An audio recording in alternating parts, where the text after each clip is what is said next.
ಬರ್ತಾರೆ ಅಷ್ಟೇನಾ? ತಗೊಂಡ್ಬರ್ತೀವಿ ಆಮೇಲೆ.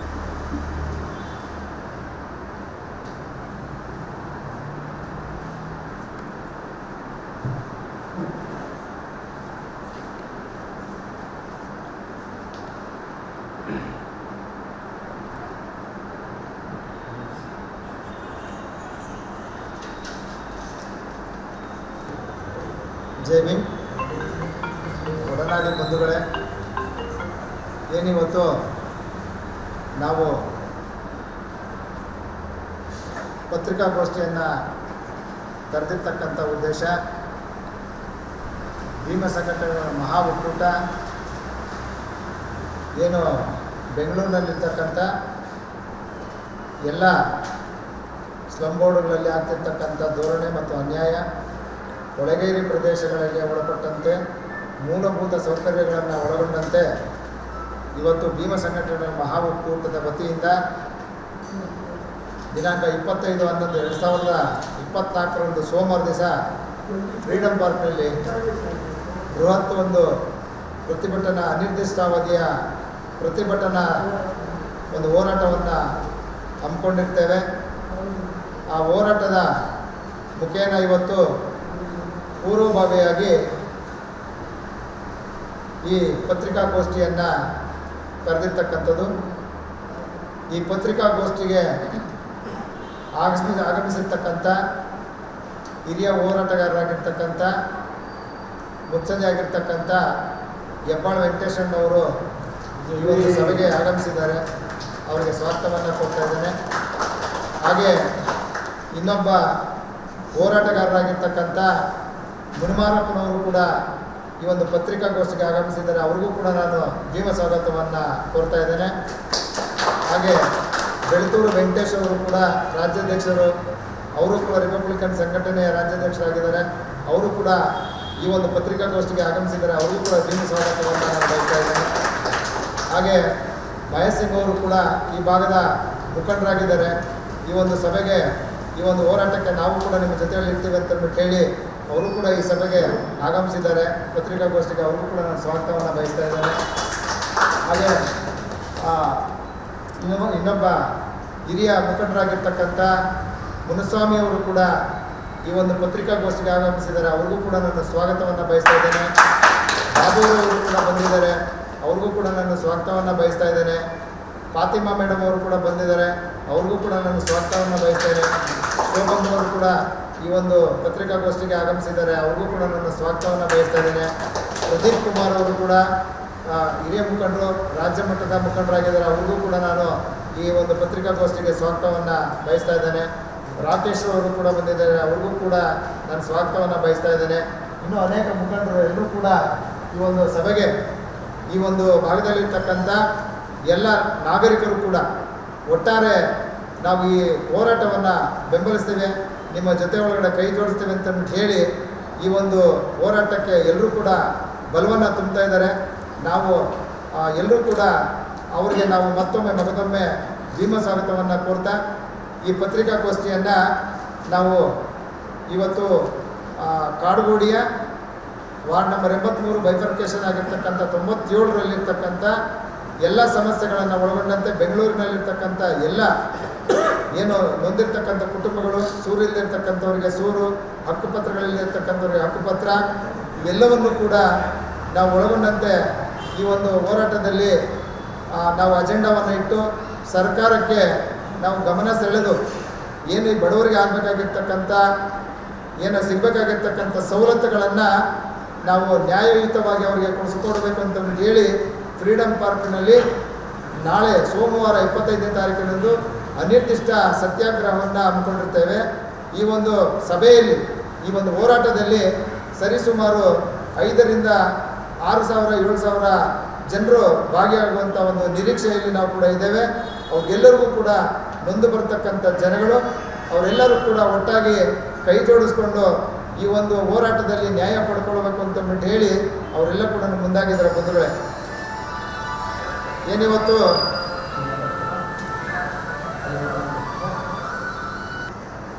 ಬಂಧುಗಳೇ, ಇವತ್ತು ನಾವು ಮಹದೇವಪುರ ಕ್ಷೇತ್ರದಲ್ಲಿ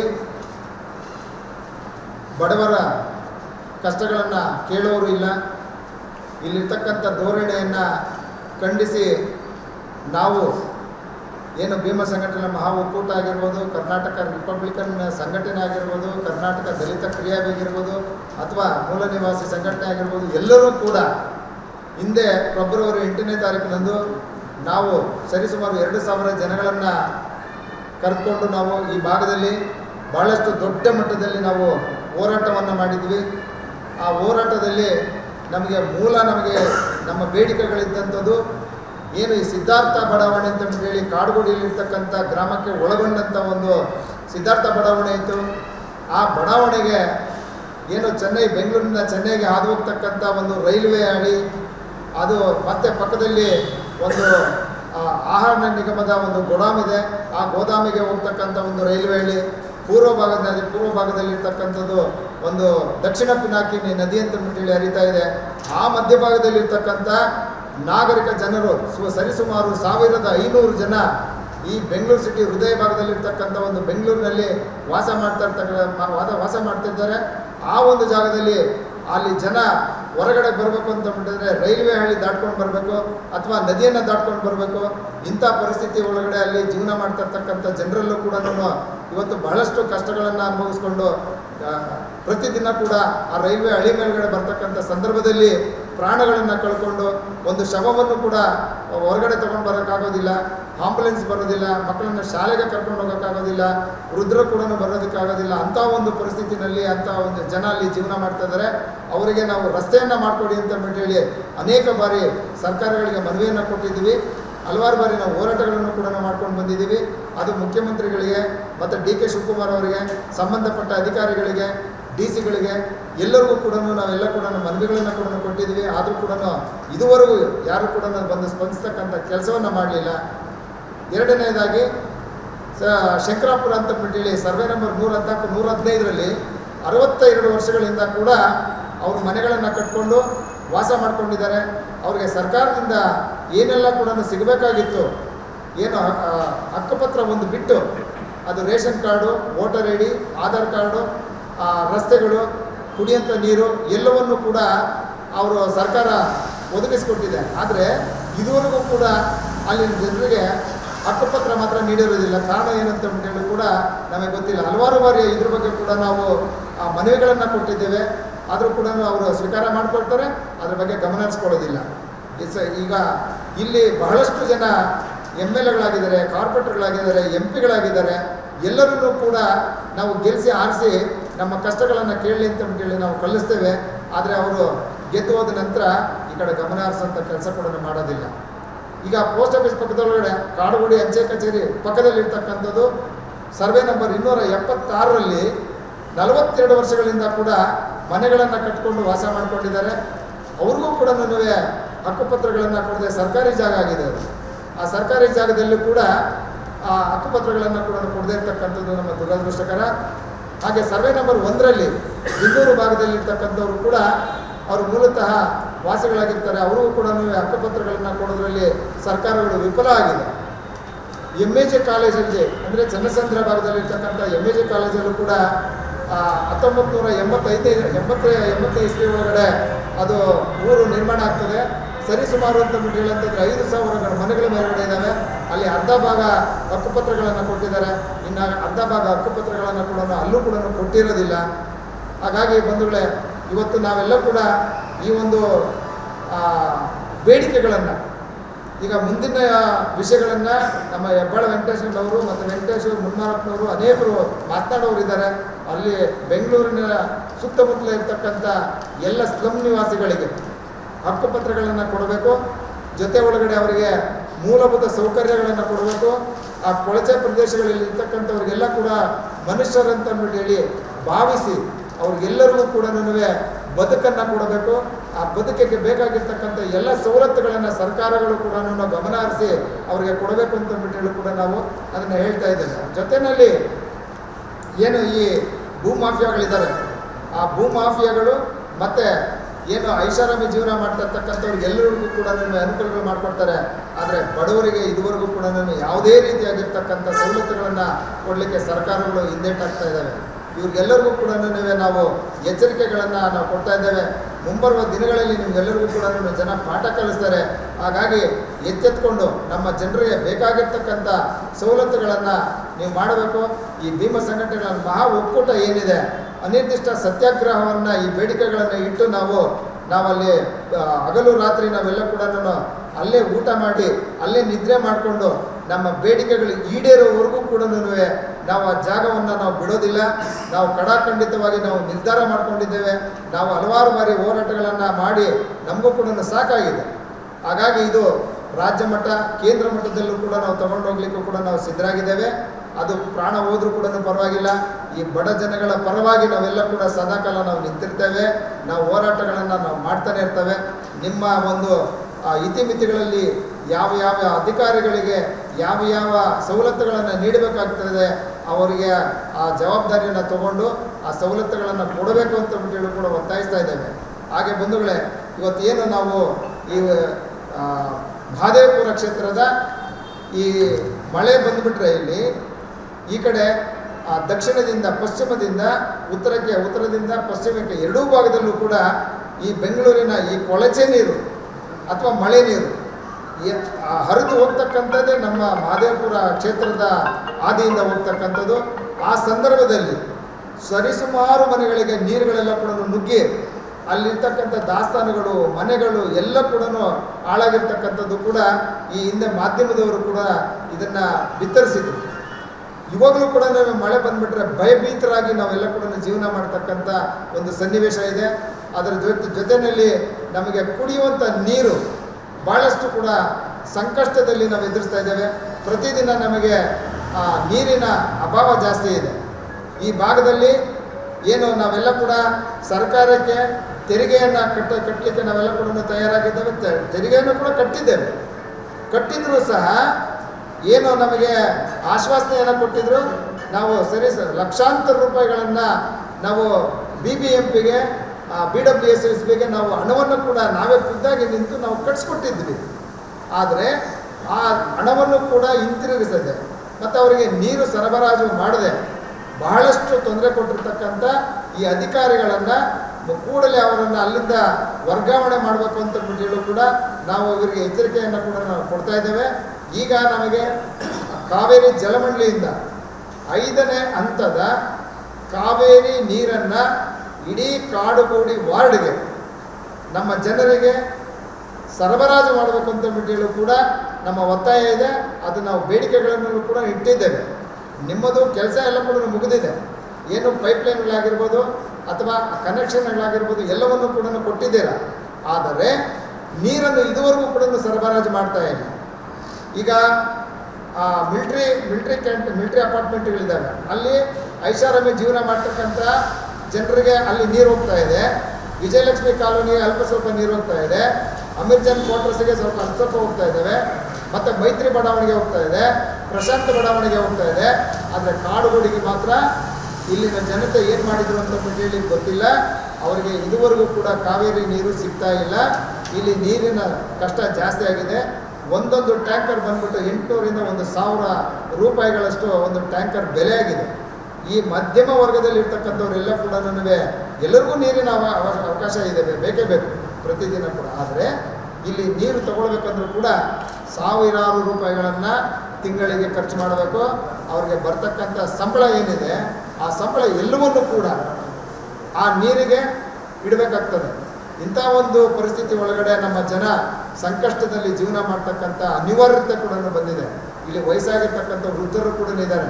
ಇಲ್ಲಿ ಮುನ್ಸಾಮಿ ಅಂತ ಹೇಳಿ ಹಿರಿಯ ಒಂದು ಮುಖಂಡರಲ್ಲಿ ಕೂತಿದ್ದಾರೆ. ಪಾಪ ಅವರು ದಿನ ಬೆಳಗಾದರೆ UTD ಬ್ಲಾಕ್ ಆಗಿರ್ತದೆ. ಅವ್ರ ಮನೆಗೆ ವಾಪಸ್ ಹೋಗುತ್ತೆ. ಅವ್ರ ಮನೆಗೆ ಅಂತ ಬಿಟ್ಟಿಲ್ಲ, ಸುಮಾರು ಮನೆಗಳಿಗೆ ಅದು ವಾಪಸ್ ಹೋಗ್ತದೆ. ಅದು ಸರಿಯಾದ ರೀತಿ ಒಳಗಡೆ ಹರಿದು ಸರಾಗವಾಗಿ ಹೋಗ್ತಕ್ಕಂಥ ಒಂದು ವ್ಯವಸ್ಥೆ ಕೂಡ ಮಾಡಲಿಲ್ಲ. ಮನೆಗಳಿಗೆ ರಿಟರ್ನ್ ಆಗುತ್ತೆ. ಯಾವ ರೀತಿ ಬದುಕಬೇಕು, ಕಾಯಿಲೆಗಳಿಂದ ಬದುಕಬೇಕು. ನಾವು ಜೀವನ ಕೈಯಲ್ಲಿ ಇಟ್ಕೊಂಡು ನಾವು ಜೀವನ ಮಾಡ್ತಕ್ಕಂಥ ಈ ಸನ್ನಿವೇಶಗಳು ಕೂಡ ನಮಗೆ ಉದ್ಭವ ಆಗ್ತಾ ಇದೆ. ದಯಮಾಡಿ ಇದಕ್ಕೆ ಸಂಬಂಧಪಟ್ಟ ಅಧಿಕಾರಿಗಳೆಲ್ಲರೂ ಕೂಡ ಬಂದು ಇಲ್ಲಿ ಪರಿಶೀಲನೆ ಮಾಡಿ ಏನು ನಮ್ಮ ಕಷ್ಟಗಳಿದ್ದಾವೆ, ನಮ್ಮ ನೋವುಗಳಿದ್ದಾವೆ, ನಮಗಾಗಬೇಕಾಗಿರ್ತಕ್ಕಂಥ ಏನು ಅನುಕೂಲಗಳಿದ್ದಾವೆ, ಮೂಲಭೂತ ಸೌಕರ್ಯಗಳನ್ನು ಕೊಡಿ. ನಿಮ್ಮ ಹತ್ರ ನಾವು ಯಾವುದು AC ಬಂಗ್ಲೆಗಳನ್ನು ಕೇಳಿಲ್ಲ, AC ಕಾರ್ಗಳನ್ನು ಕೇಳಿಲ್ಲ, ಐಷಾರಾಮಿ ಜೀವನ ಕೊಡಿ ಅಂತ ಕೇಳಲಿಲ್ಲ. ನಮಗೆ ಕೊಡಬೇಕಾಗಿರ್ತಕ್ಕಂಥದ್ದು ಮೂಲಭೂತ ಸೌಕರ್ಯಗಳನ್ನು ದಯಮಾಡಿ ಈ ಸರ್ಕಾರ ನಮಗೆ ನೀಡಬೇಕು ಅಂತ ಹೇಳಿ ಈ ಸಿದ್ದರಾಮಯ್ಯನವರು ಕೂಡ ಎಲ್ಲೋ ಯಾವುದೋ ಕಡೆಗೆ ಗಮನ ಹರಿಸತಕ್ಕಂಥದ್ದಲ್ಲ. ಇಡೀ ರಾಜ್ಯದಲ್ಲಿ ಯಾವ್ಯಾವ ಜಿಲ್ಲೆ ಒಳಗಡೆ ಯಾವ MLAಗಳಿದ್ದಾರೆ, ಯಾವ ಮಂತ್ರಿಗಳಿದ್ದಾರೆ, ಅವರಿಗೆ ಸೂಚನೆಗಳನ್ನು ಕೊಡಬೇಕು. ಆ MLAಗಳು ಆ ಸಂಬಂಧಪಟ್ಟ ಏನು ಸರ್ಕಾರಿ ಅಧಿಕಾರಿಗಳಿದ್ದಾರೆ, ಆ ಸರ್ಕಾರಿ ಅಧಿಕಾರಿಗಳನ್ನು ಕೂಡ ಗಮನ ತರುವಂಥ ಕೆಲಸ ಕೂಡ ನಾವು ಮಾಡಬೇಕಾಗ್ತದೆ. ಜನರಿಗೆ ಸ್ಪಂದಿಸ್ತಕ್ಕಂಥ ಕೆಲಸ ಮಾಡಬೇಕು. ಆ ನಿಟ್ಟಿನಲ್ಲಿ ಈ ಮುಂದೆ ಬರ್ತಕ್ಕಂಥ ದಿನಗಳಲ್ಲಿ ಏನಾದರೂ ನಮಗೆ ಇದೇ ಧೋರಣೆಯನ್ನು ಕೂಡ ನಾವೇನಾದರೂ ಕೂಡ ಕಂಡು ಬಂದಂಥ ಸಂದರ್ಭದಲ್ಲಿ ನಾವು ಉಗ್ರವಾಗಿರ್ತಕ್ಕಂಥ ಹೋರಾಟವನ್ನು ಕೂಡ ನಾವು ಮಾಡಬೇಕಾಗ್ತದೆ. ಸರ್ಕಾರಕ್ಕೆ ಎಚ್ಚರಿಕೆ ಕೊಡ್ತಾ ಇದ್ದೇವೆ. ಮುಂದಿನ ದಿನಗಳಲ್ಲಿ ಸರ್ಕಾರ ಉರುಳಿಸ್ತಕ್ಕಂಥ ಕೆಲಸವನ್ನು ಕೂಡ ಮಾಡ್ತೇವೆ. ಸಿದ್ದರಾಮಯ್ಯನವರು ಭಾಳ ಎಚ್ಚರಿಕೆಯಿಂದ ಕೆಲಸ ಮಾಡಬೇಕಾಗ್ತದೆ. ಈಗ ತಾವುಗಳೆಲ್ಲ ಕೂಡ ಗಮನ ಹರಿಸಿದ್ದೀರಿ. ಎಲ್ಲೆಲ್ಲಿ ಅಕ್ರಮಗಳು, ಎಲ್ಲೆಲ್ಲಿ ಅನ್ಯಾಯಗಳು ನಡೀತಾ ಇದ್ದಾವೆ ಅಂತ ಹೇಳಿ ಕೂಡ ಕೆಲವರು ಅಧಿಕಾರಿಗಳೇ ಅದಕ್ಕೆ ಮೂಲ ರುವಾರಿಗಳಾಗಿ, ಅವರೇ ದಲ್ಲಾಳಿಗಳಾಗಿ, ಅವರೇ ಒಂದು ರೀತಿ ಬಂಡವಾಳಶಾಹಿಗಳಾಗಿ ನಡ್ಕೊಳ್ತಾ ಇದ್ದಾರೆ. ಇವನ್ನೆಲ್ಲ ಕೂಡ ಬದಿಗಿಟ್ಟು ಬಡವರ ಪರವಾಗಿ ಕೆಲಸ ಮಾಡಬೇಕಾಗ್ತದೆ, ಜನಪರವಾಗಿ ಕೆಲಸ ಆಗಬೇಕಂತ ಹೇಳಿ ನಾನು ಈ ಸಂದರ್ಭದಲ್ಲಿ ಒತ್ತಾಯಿಸ್ತಾ ಇದ್ದೇನೆ. ಈ ಪತ್ರಿಕಾಗೋಷ್ಠಿಯನ್ನು ನಾನು ಕಾಡುಗೋಡಿ ಸೊಣ್ಣಪ್ಪ ಅಂತ ಹೇಳಿ ರಾಜ್ಯಾಧ್ಯಕ್ಷ. ಈ ಪತ್ರಿಕಾಗೋಷ್ಠಿಯನ್ನು ಉದ್ದೇಶಿಸಿ ನಮ್ಮ ಹೆಬ್ಬಾಳ ವೆಂಕಟೇಶಣ್ಣವರು ಕೂಡ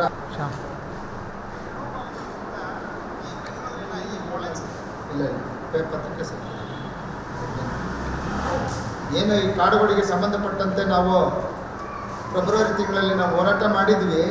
ಆ ಹೋರಾಟಕ್ಕೆ ಸಂಬಂಧಪಟ್ಟಂತೆ ಎಲ್ಲ ಪತ್ರಿಕೆಗಳಲ್ಲೂ ಕೂಡ ಅದು ಪ್ರಕಟಣೆ ಆಗಿತ್ತು. ಅದು ವಿಜಯ ಕರ್ನಾಟಕ, ಉದಯವಾಣಿ, ಪ್ರಜಾವಾಣಿ, ಕನ್ನಡಪ್ರಭ ಅಥವಾ ಇನ್ನೂ ಮುಂತಾದ ಪತ್ರಿಕೆಗಳಲ್ಲೂ ಕೂಡ ಅದು ಪ್ರಕಟಣೆ ಆಗಿತ್ತು. ಮತ್ತು ನಮ್ಮ ಬಳಿ ಆಧಾರರಹಿತವಾಗಿ ನಮ್ಮ ಹತ್ರ ದಾಖಲೆಗಳನ್ನು ನಾವು ಇಟ್ಕೊಂಡಿದ್ದೇವೆ. ಏನೋ ದಾಖಲೆಗಳಂತ ಹೇಳಂತಂದರೆ ಏನು ನಾವು ಮುಖ್ಯಮಂತ್ರಿಗಳಿಗೆ ಕೊಟ್ಟಿರ್ತಕ್ಕಂಥದ್ದು, ಮತ್ತು DK ಶಿವಕುಮಾರ್ ಅವರಿಗೆ, ಆಡಳಿತಾಧಿಕಾರಿಗಳಿಗೆ, ಮತ್ತು ರಾಜ್ಯಪಾಲರಿಗೆ, BWSSB, BBMP, ಸಮಾಜ ಕಲ್ಯಾಣ ಇಲಾಖೆ ಎಲ್ಲ ಸಂಬಂಧಪಟ್ಟವರಿಗೆ ನಾವು ದಾಖಲೆಗಳನ್ನು ನಾವೀಗಾಗಲೇ ಕೊಟ್ಟಿದ್ದೇವೆ. ರೈಲ್ವೆ ಮಂತ್ರಿಗಳಿಗೂ ಕೂಡ ಕೊಟ್ಟಿದ್ದೆ. ಅದನ್ನು ಕೂಡ ಅವರು ಗಣನೆಗೆ ತಗೊಳ್ಳಿಲ್ಲ. ಎಲ್ಲವೂ ಕೂಡ ವಿಧಾನಸೌಧದಲ್ಲೇ ಹೋಗಿ ನಾವು ನೀಡಿರ್ತಕ್ಕಂಥದ್ದು, DK ಶಿವಕುಮಾರ್ಗೆ ನೀಡಿರ್ತಕ್ಕಂಥದ್ದು, ಸಿದ್ದರಾಮಯ್ಯನವ್ರಿಗೆ ನೀಡಿರ್ತಕ್ಕಂಥದ್ದು, ಮತ್ತು BWSSB ಕಮಿಷನರ್ಗೆ, ಆಡಳಿತಾಧಿಕಾರಿಗಳು, ಮತ್ತು ಮಹದೇವಪುರ ಕ್ಷೇತ್ರದ ಏನು ಅಧಿಕಾರಿ ಇದ್ದಾರೆ ಅವರಲ್ಲೂ ಕೂಡ ನಾವು ಮನವಿಗಳನ್ನು ಕೊಟ್ಟು ನಾವು ನಡೆದು ಓಡಾಡಿ ಅಧಿಕಾರಿಗಳ ಹತ್ರ ಸುತ್ತಾಡಿ ನಮ್ಮ ಕಾಲಲ್ಲಿರ್ತಕ್ಕಂಥ ಚಪ್ಪಲಿ ಕೂಡ ಸೌದೋಗ್ಬಿಟ್ಟಿದೆ. ದಯವಿಟ್ಟು ನೀವು ಯಾವಾಗ ಅರ್ಥ ಮಾಡ್ಕೊಳ್ತೀರಾ ಬಡವ್ರ ಕಷ್ಟ ಅಂತ ಹೇಳಿ ನಮಗೆ ಅರ್ಥವಾಗ್ತಾ ಇಲ್ಲ. ಇನ್ನು ಮುಂದೆಗಡೆ ನಮ್ಮ ಗುರಿ, ನಮ್ಮ ಹೋರಾಟ ಇಷ್ಟೇ. ನಮಗೆ ಸ್ಪಂದಿಸಲಿಲ್ಲ ಅನ್ನೋ ಒಂದು ಕಾರಣಕ್ಕೆ ಇಡೀ ನಮ್ಮ ಜನ ದಂಗೆ ಹೇಳ್ತಾರೆ. ಇದು ಬರೀ ದಲಿತರಿಗೆ ಮಾತ್ರ ನೀಡ್ತಕ್ಕಂಥದ್ದಲ್ಲ. ನಾವು ಮಾಡ್ತಾ ಇರ್ತಕ್ಕಂಥ ಹೋರಾಟ ಎಲ್ಲ ಸಾಮಾಜಿಕವಾಗಿರ್ತಕ್ಕಂಥ ಎಲ್ಲ ಜಾತಿ ಜನಾಂಗಗಳಿಗೂ ಕೂಡ ನಾವು ಈ ಹೋರಾಟವನ್ನು ಮಾಡ್ತಾ ಇರ್ತಕ್ಕಂಥದ್ದು, ಸಮಾನತೆಗೋಸ್ಕರ ಹೋರಾಟ ಮಾಡ್ತಾ ಇರ್ತಕ್ಕಂಥದ್ದು ಬಂಧುಗಳೇ. ಹಾಗೆ ನಾನು ಈ ಸಂದರ್ಭದಲ್ಲಿ ಇನ್ನೊಂದು ವಿಷಯ ನಾನು ಹೇಳಬೇಕಾಗ್ತದೆ. ಈ ಕರ್ನಾಟಕ ರಾಜ್ಯದಲ್ಲಿ ಇರ್ತಕ್ಕಂಥ ನಾಡಿನ ಎಲ್ಲ ಜನತೆಗೆ ಕನ್ನಡ ರಾಜ್ಯೋತ್ಸವದ ಆರ್ಥಿಕ ಶುಭಾಶಯಗಳನ್ನು ನಾನು ತಿಳಿಸ್ತಾ ಇದ್ದೇನೆ. ಹಾಗೆ ಮುಂಬರುವ 26ನೇ ತಾರೀಕು ನಾವು ಫ್ರೀಡಮ್ ಪಾರ್ಕ್ನಲ್ಲಿ 25ನೇ ತಾರೀಕು ನಾವು ಅನಿರ್ದಿಷ್ಟ ಸತ್ಯಾಗ್ರಹವನ್ನು ಮಾಡಿ, ನಂತರ ನಾವು 26ನೇ ತಾರೀಕು ಸಂವಿಧಾನ ಸಮರ್ಪಣೆ ದಿನವನ್ನು ಕೂಡ ನಾವು ಅಲ್ಲಿ ಆಚರಣೆ ಮಾಡ್ತಕ್ಕಂಥದ್ದು. ಆ ಸಂವಿಧಾನ ಸಮರ್ಪಣೆ ಬಹಳ ದೊಡ್ಡ ಮಟ್ಟದ ಹಬ್ಬ ಅಂತ ಹೇಳಿ ನಾವು ಭಾವಿಸ್ಕೊಳ್ಬೇಕಾಗ್ತದೆ. ಇಡೀ ಭಾರತ ದೇಶದ ಸತ್ಪ್ರಜೆಗಳೆಲ್ಲ ಕೂಡ ಅದರ ಅಡಿಯಲ್ಲೇ ಬದುಕ್ತಾ ಇರ್ತಕ್ಕಂಥದ್ದು. ಆ ಸಂವಿಧಾನವನ್ನು ಡಾಕ್ಟರ್ ಬಾಬಾ ಸಾಹೇಬ್ ಅಂಬೇಡ್ಕರ್ ಅವರು 1950ನೇ ಇಸ್ವಿ ಒಳಗಡೆ ನಮ್ಮ ಕೇಂದ್ರಕ್ಕೆ, ಅದು ಕೇಂದ್ರದ ಒಂದು ಸರ್ಕಾರಕ್ಕೆ ಅದು ಅರ್ಪಣೆ ಮಾಡ್ತಾರೆ. ಆದರೆ ಅದು ಜಾರಿಗೆ ಬರ್ತಕ್ಕಂಥದ್ದು 1950 ವರ್ಷದಲ್ಲಿ ಅದನ್ನು ಅರ್ಪಣೆ ಮಾಡಿದ್ರೆ 1 ವರ್ಷಗಳ ನಂತರ ಅದು ಜಾರಿಗೆ ಬರ್ತಕ್ಕಂಥ ಕೆಲಸ ಆಗ್ತದೆ. ಬಾಬಾ ಸಾಹೇಬ್ ಅಂಬೇಡ್ಕರ್ ಅವರು ಈ ದೇಶಕ್ಕೆ ಬಹಳ ದೊಡ್ಡ ಮಟ್ಟದಲ್ಲಿ ಶಕ್ತಿಯುತವಾಗಿರ್ತಕ್ಕಂಥ, ಶಾಂತಿಯುತವಾಗಿರ್ತಕ್ಕಂಥ, ಒಂದು ಸೌಹಾರ್ದತೆ, ಸಮಾನತೆಯಾಗಿರ್ತಕ್ಕಂಥ ಒಂದು ಗ್ರಂಥವನ್ನು ನಮಗೆ ಕೊಟ್ಟಿರ್ತಕ್ಕಂಥದ್ದು.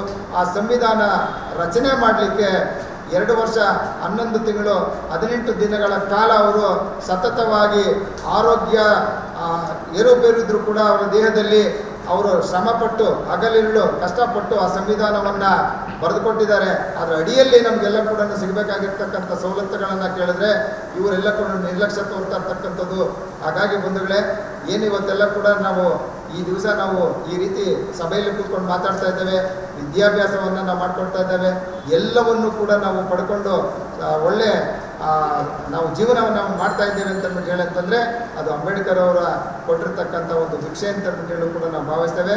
ಹಾಗಾಗಿ ಅಂಬೇಡ್ಕರ್ ಅವರ ಪಾದಗಳಿಗೆ ನನ್ನ ದೊಡ್ಡ ಒಂದು ನಮಸ್ಕಾರಗಳನ್ನು ಹೇಳ್ತಾ ನನ್ನ ಪತ್ರಿಕಾಗೋಷ್ಠಿಯನ್ನು, ನನ್ನ ಮಾತುಗಳನ್ನು ವಿರಾಮ ಹೇಳ್ತಾ ಇದ್ದೀನಿ. ಇವತ್ತು ಪತ್ರಿಕಾಗೋಷ್ಠಿ ಕರೆದಿರೋ ಉದ್ದೇಶ ಏನಪ್ಪ ಅಂತಂದರೆ, ನಾಳೆ ಸೋಮವಾರ 25ನೇ ತಾರೀಕು ಒಂದು ಬೃಹತ್ ಮಟ್ಟದ ಒಂದು ಧರಣಿ ಸತ್ಯಾಗ್ರಹವನ್ನು ಅನಿರ್ದಿಷ್ಟ ಕಾಲ ಭೀಮ ಸಂಘಟನೆಗಳ ಮಹಾ ಒಕ್ಕೂಟದಿಂದ ಒಂದು ಆಯೋಜನೆ ಮಾಡಿದೆ. ನೋಡಿ, 1947 ಆಗಸ್ಟ್ 15 ನಮಗೆ ಸ್ವಾತಂತ್ರ್ಯ ಬಂತು. ಅಷ್ಟೊತ್ತಿನಲ್ಲಿ 12 ಗಂಟೆ ರಾತ್ರಿಯಲ್ಲಿ ಯಾರು ಮಲಗಿದ್ರು, ಯಾರು ಇದ್ದಿದ್ರು, ಯಾರು ತಗೊಂಡ್ರು, ಯಾರು ನಿದ್ದೆ ಮಾಡ್ತಾಯಿದ್ರು ಗೊತ್ತಿಲ್ಲ. ನಾವು ಯಾರು ನೋಡಿದವರು. ಕಳ್ಳರು ಬಂದರು, ಕಳ್ಳರ ಕೈ ಕೊಟ್ಟರು, ಕಳ್ಳರು ಹೊರಟರು. ಆದರೆ ಬಾಬಾ ಸಾಹೇಬರು ಈ ದೇಶಕ್ಕೆ ಒಂದು ಸಂವಿಧಾನ ಬರ್ಕೊಟ್ಟಿದ್ದಾರೆ. 75 ವರ್ಷಗಳು ಕಳೀತಾ ಇದ್ರೂ ಈ ಸಂವಿಧಾನದಲ್ಲಿರ್ತಕ್ಕಂಥ ಅಂಶಗಳನ್ನು ನೀವು ಕರೆಕ್ಟಾಗಿ ಜಾರಿ ಮಾಡಿದ್ದೆ ಆದರೆ 20 ವರ್ಷದಲ್ಲಿ ಈ ದೇಶದಲ್ಲಿ ದರಿದ್ರ ಅನ್ನೋದೇ ಇರಲ್ಲ, ಸಾಹುಕಾರ ಬಡವರು ಅನ್ನೋದೇ ಇರಲ್ಲ. ಆಗ ನಮ್ಮನ್ನು ಹಾಳಾಗಿ ಬಂದಂಥ ಪಾರ್ಟಿಗಳು ಸುಮಾರು ತಿದ್ದುಪಡಿಗಳು, 100 ತಿದ್ದುಪಡಿಗಳು ಮಾಡಿದ್ದಾರೆ. ಅವ್ರಿಗೆ ಇಷ್ಟ ಬಂದಂಗೆ ತಿದ್ದುಪಡಿಗಳು ಮಾಡಿದ್ದಾರೆ. ನೋಡಿ, 26ನೇ ತಾರೀಕು ಸಂವಿಧಾನನ ಸಮರ್ಪಣೆ ಮಾಡಿದ ದಿವಸ ಹೊರಗಡೆ ನಗ್ನಗ್ತಾ ಬರ್ತಾರೆ ಸಾಹೇಬರು,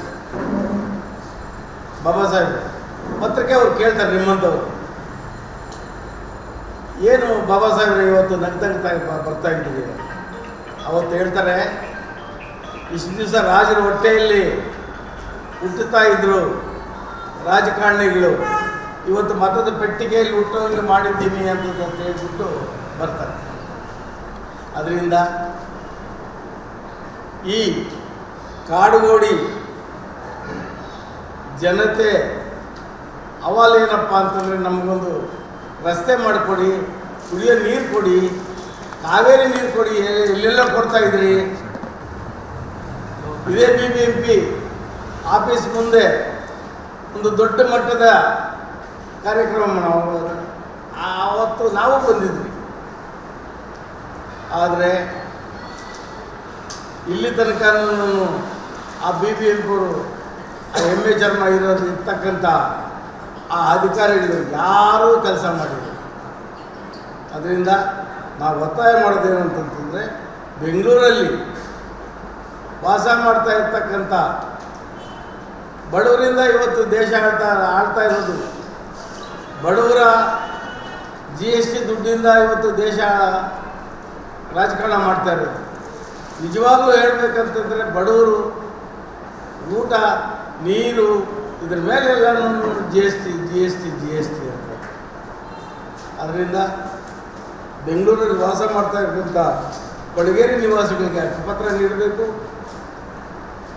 ಅವರಿಗೆ ಪರ್ಮನೆಂಟಾಗಿ ಆ ಒಂದು ಮನೆಯನ್ನು ಮಾಡಿಕೊಡ್ಬೇಕು. ಜೊತೆಗೆ ಅವರಿಗೆ ಮೂಲಭೂತ ಸೌಕರ್ಯ ಇವೆಲ್ಲನೂ ಮಾಡಿಕೊಡ್ಬೇಕು. ಹಾಗೂ ಅವರು ಏನು ಕಷ್ಟಪಡ್ತಾ ಇದ್ದಾರೆ ಆ ಕಷ್ಟಪಡೋದಕ್ಕೆ ತಕ್ಕಂತೆ ನೀವು ಅವ್ರಿಗೆ ಈ ಸಂಬಳನ ಫಿಕ್ಸ್ ಮಾಡಬೇಕು. ಇಷ್ಟು ಮೂಲಭೂತ ಸೌಕರ್ಯಗಳಲ್ಲಿ ಇವೆಲ್ಲನೂ ಮಾಡ್ತಾ ದಯಮಾಡಿ ನಾಳೆ 25ನೇ ತಾರೀಕು ನಾವೇನಾದ್ರೂ ಮೊದಲನೇ 25ನೇ ತಾರೀಕೆ ಬಂದು ಕರೆಕ್ಟಾಗಿ ಈ ಕಡೆ ರೈಟಿಂಗಲ್ಲಿ ಕೊಡಿ, ಈ ಕಡೆ ಖಾಲಿ ಮಾಡ್ತೀವಿ. ಇಲ್ಲ ಅಂತಂತಂದರೆ ನಾವು ಒಂದು ತಿಂಗಳಾದರೂ ಒಂದು ವರ್ಷ ಆದ್ರೂ ನಾವು ಧರಣಿ ಮಾಡ್ತೀವಿ ಈ ಸರ್ಕಾರದ ವಿರುದ್ಧ. ಯಾಕೆ ಅಂತಂದರೆ BJP ಸರ್ಕಾರ ಇದಕ್ಕೆ ಮೊದಲಿತ್ತು, ಇದು ಜನ ವಿರೋಧಿ ಸರ್ಕಾರ, ಇದು ದಲಿತ ವಿರೋಧಿ ಸರ್ಕಾರ, ಮಹಿಳಾ ವಿರೋಧಿ ಸರ್ಕಾರ, ಕಾರ್ಮಿಕರ ವಿರೋಧಿ ಸರ್ಕಾರ ಅಂತಂತೇಳಿ ಕಾಂಗ್ರೆಸ್ ಅಂತಂದ್ರಿ. ಕಾಂಗ್ರೆಸ್ ಮಾಡಿದ್ದೇನಪ್ಪ, ಒಂದೇ ನಾಣ್ಯದ ಎರಡು ಮುಖಗಳಿದ್ದಂಗೆ. ಯಡಿಯೂರಪ್ಪನ ಸರ್ಕಾರವೂ ಅಷ್ಟೇ, ಈ ಕಡೆ ಸಿದ್ದರಾಮಯ್ಯ ಸರ್ಕಾರವೂ ಅಷ್ಟೇ. ಬಡವರನ್ನ ನೋಡಿ SC ST SCP STP ದುಡ್ಡು ಇರಲಾರ್ದ 25,000 ಕೋಟಿನ ನುಂಗಿ ನೀರು ಕುಡಿದ್ರು. ಯಾರನ್ನ ಕೇಳ್ತಾರೆ? ಇವತ್ತು ಕಾಂಗ್ರೆಸ್ ಪಾರ್ಟಿಯಲ್ಲಿ ಎಷ್ಟೋ ಜನ ದಲಿತರು ಜಾಯ್ನ್ ಆಗಿಬಿಟ್ಟಿದ್ದಾರೆ. ಆಗಲಿ, ಸಂತೋಷ. ಅವರು ಕ್ಲಿಯರಾಗಿ ಹೇಳ್ಬಿಟ್ಟು ನಾವು ಕಾಂಗ್ರೆಸ್ನವರು ಇನ್ಮೇಲೆ ಅಟ್ಲೀಸ್ಟ್ ಹಿಂಗೆ ಧರಣಿಗೆ ಮಾಡಬೇಡ್ರಪ್ಪ, ನಾವು ಮಾಡ್ತೀವಿ ಅಂತಂತಾದರೂ ಹೇಳಬೇಕು. ಆದ್ದರಿಂದ ದಯಮಾಡಿ ನೀವೆಲ್ಲರೂ ಇದನ್ನು ಹೆಚ್ಚಿಗೆ ಪ್ರಚಾರ ಮಾಡಬೇಕು. ಅದ್ರ ಜೊತೆಗೆ ಜನಕ್ಕೆ ನಾನು ಕರೆ ಏನು ಕೊಡ್ತಾ ಇದ್ದೀನಪ್ಪ ಅಂತಂದರೆ, ಸೊಣ್ಣಪ್ಪನವ್ರು ಹೇಳ್ತಾಯಿದ್ರು 5,000, 6,000, 7,000, 8,000ವರೆಗೂ ಅಂತ. ನಾವು 10,000ವರೆಗೂ ಒಂದು ಟಾರ್ಗೆಟ್ ಇಟ್ಕೊಂಡಿದ್ದೀವಿ. ನಾಳೆ ಅಲ್ಲೋಲು ಕಲ್ಲೋಲು ಬೆಂಗಳೂರು ಮಾಡಬೇಕಂತಂದ್ರೆ ನಾವು ಅಂದ್ಕೊಂಡಿದ್ದೀವಿ.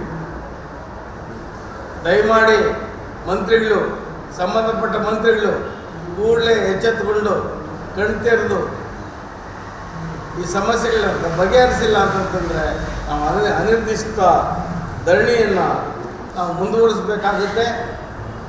ಅದನ್ನು ಮಾಡೋದು ಬೇಡ ಅಂತಂದರೆ ಕೂಡಲೇ ನಮ್ಮ ಸಮಸ್ಯೆಗಳನ್ನ ಪೂರ್ತಿ ಇದರಲ್ಲಿ ಏನಿದೆ ಕರಪತ್ರದಲ್ಲಿ ಸುಮಾರು ಒಂದು 25 ಡಿಮ್ಯಾಂಡ್ ಇದೆ. 1ರಿಂದ 25 ತನಕ ಡಿಮ್ಯಾಂಡ್ಸ್ ಇದೆ. ಆ ಡಿಮ್ಯಾಂಡ್ಗಳನ್ನ ಸಾಲ್ವ್ ಮಾಡಿಕೊಂಡು ಹೋಗಬೇಕು ಅಂತ ಹೇಳ್ತಾ ಒತ್ತಾಯ ಮಾಡ್ತಾ ನಾನು ಈ ಪತ್ರಿಕಾಗೋಷ್ಠಿಗೆ ವಿರಾಮ ಹೇಳ್ತಾ ಇದ್ದೀನಿ. ಜೈ ಭೀಮ್. ಆತ್ಮೀಯ ಬಂಧುಗಳೇ, ಇವತ್ತೇನು ಭೀಮಾ ಸಂಘಟನೆಗಳ ಮಹಾ ಒಕ್ಕೂಟದಿಂದ ಕಾಡುಗೋಡಿ ಗ್ರಾಮದಲ್ಲಿ ಏನಿವತ್ತು ಪತ್ರಿಕಾಗೋಷ್ಠಿ ಮಾಡ್ತಾ ಇದ್ದೀವಿ. ಈ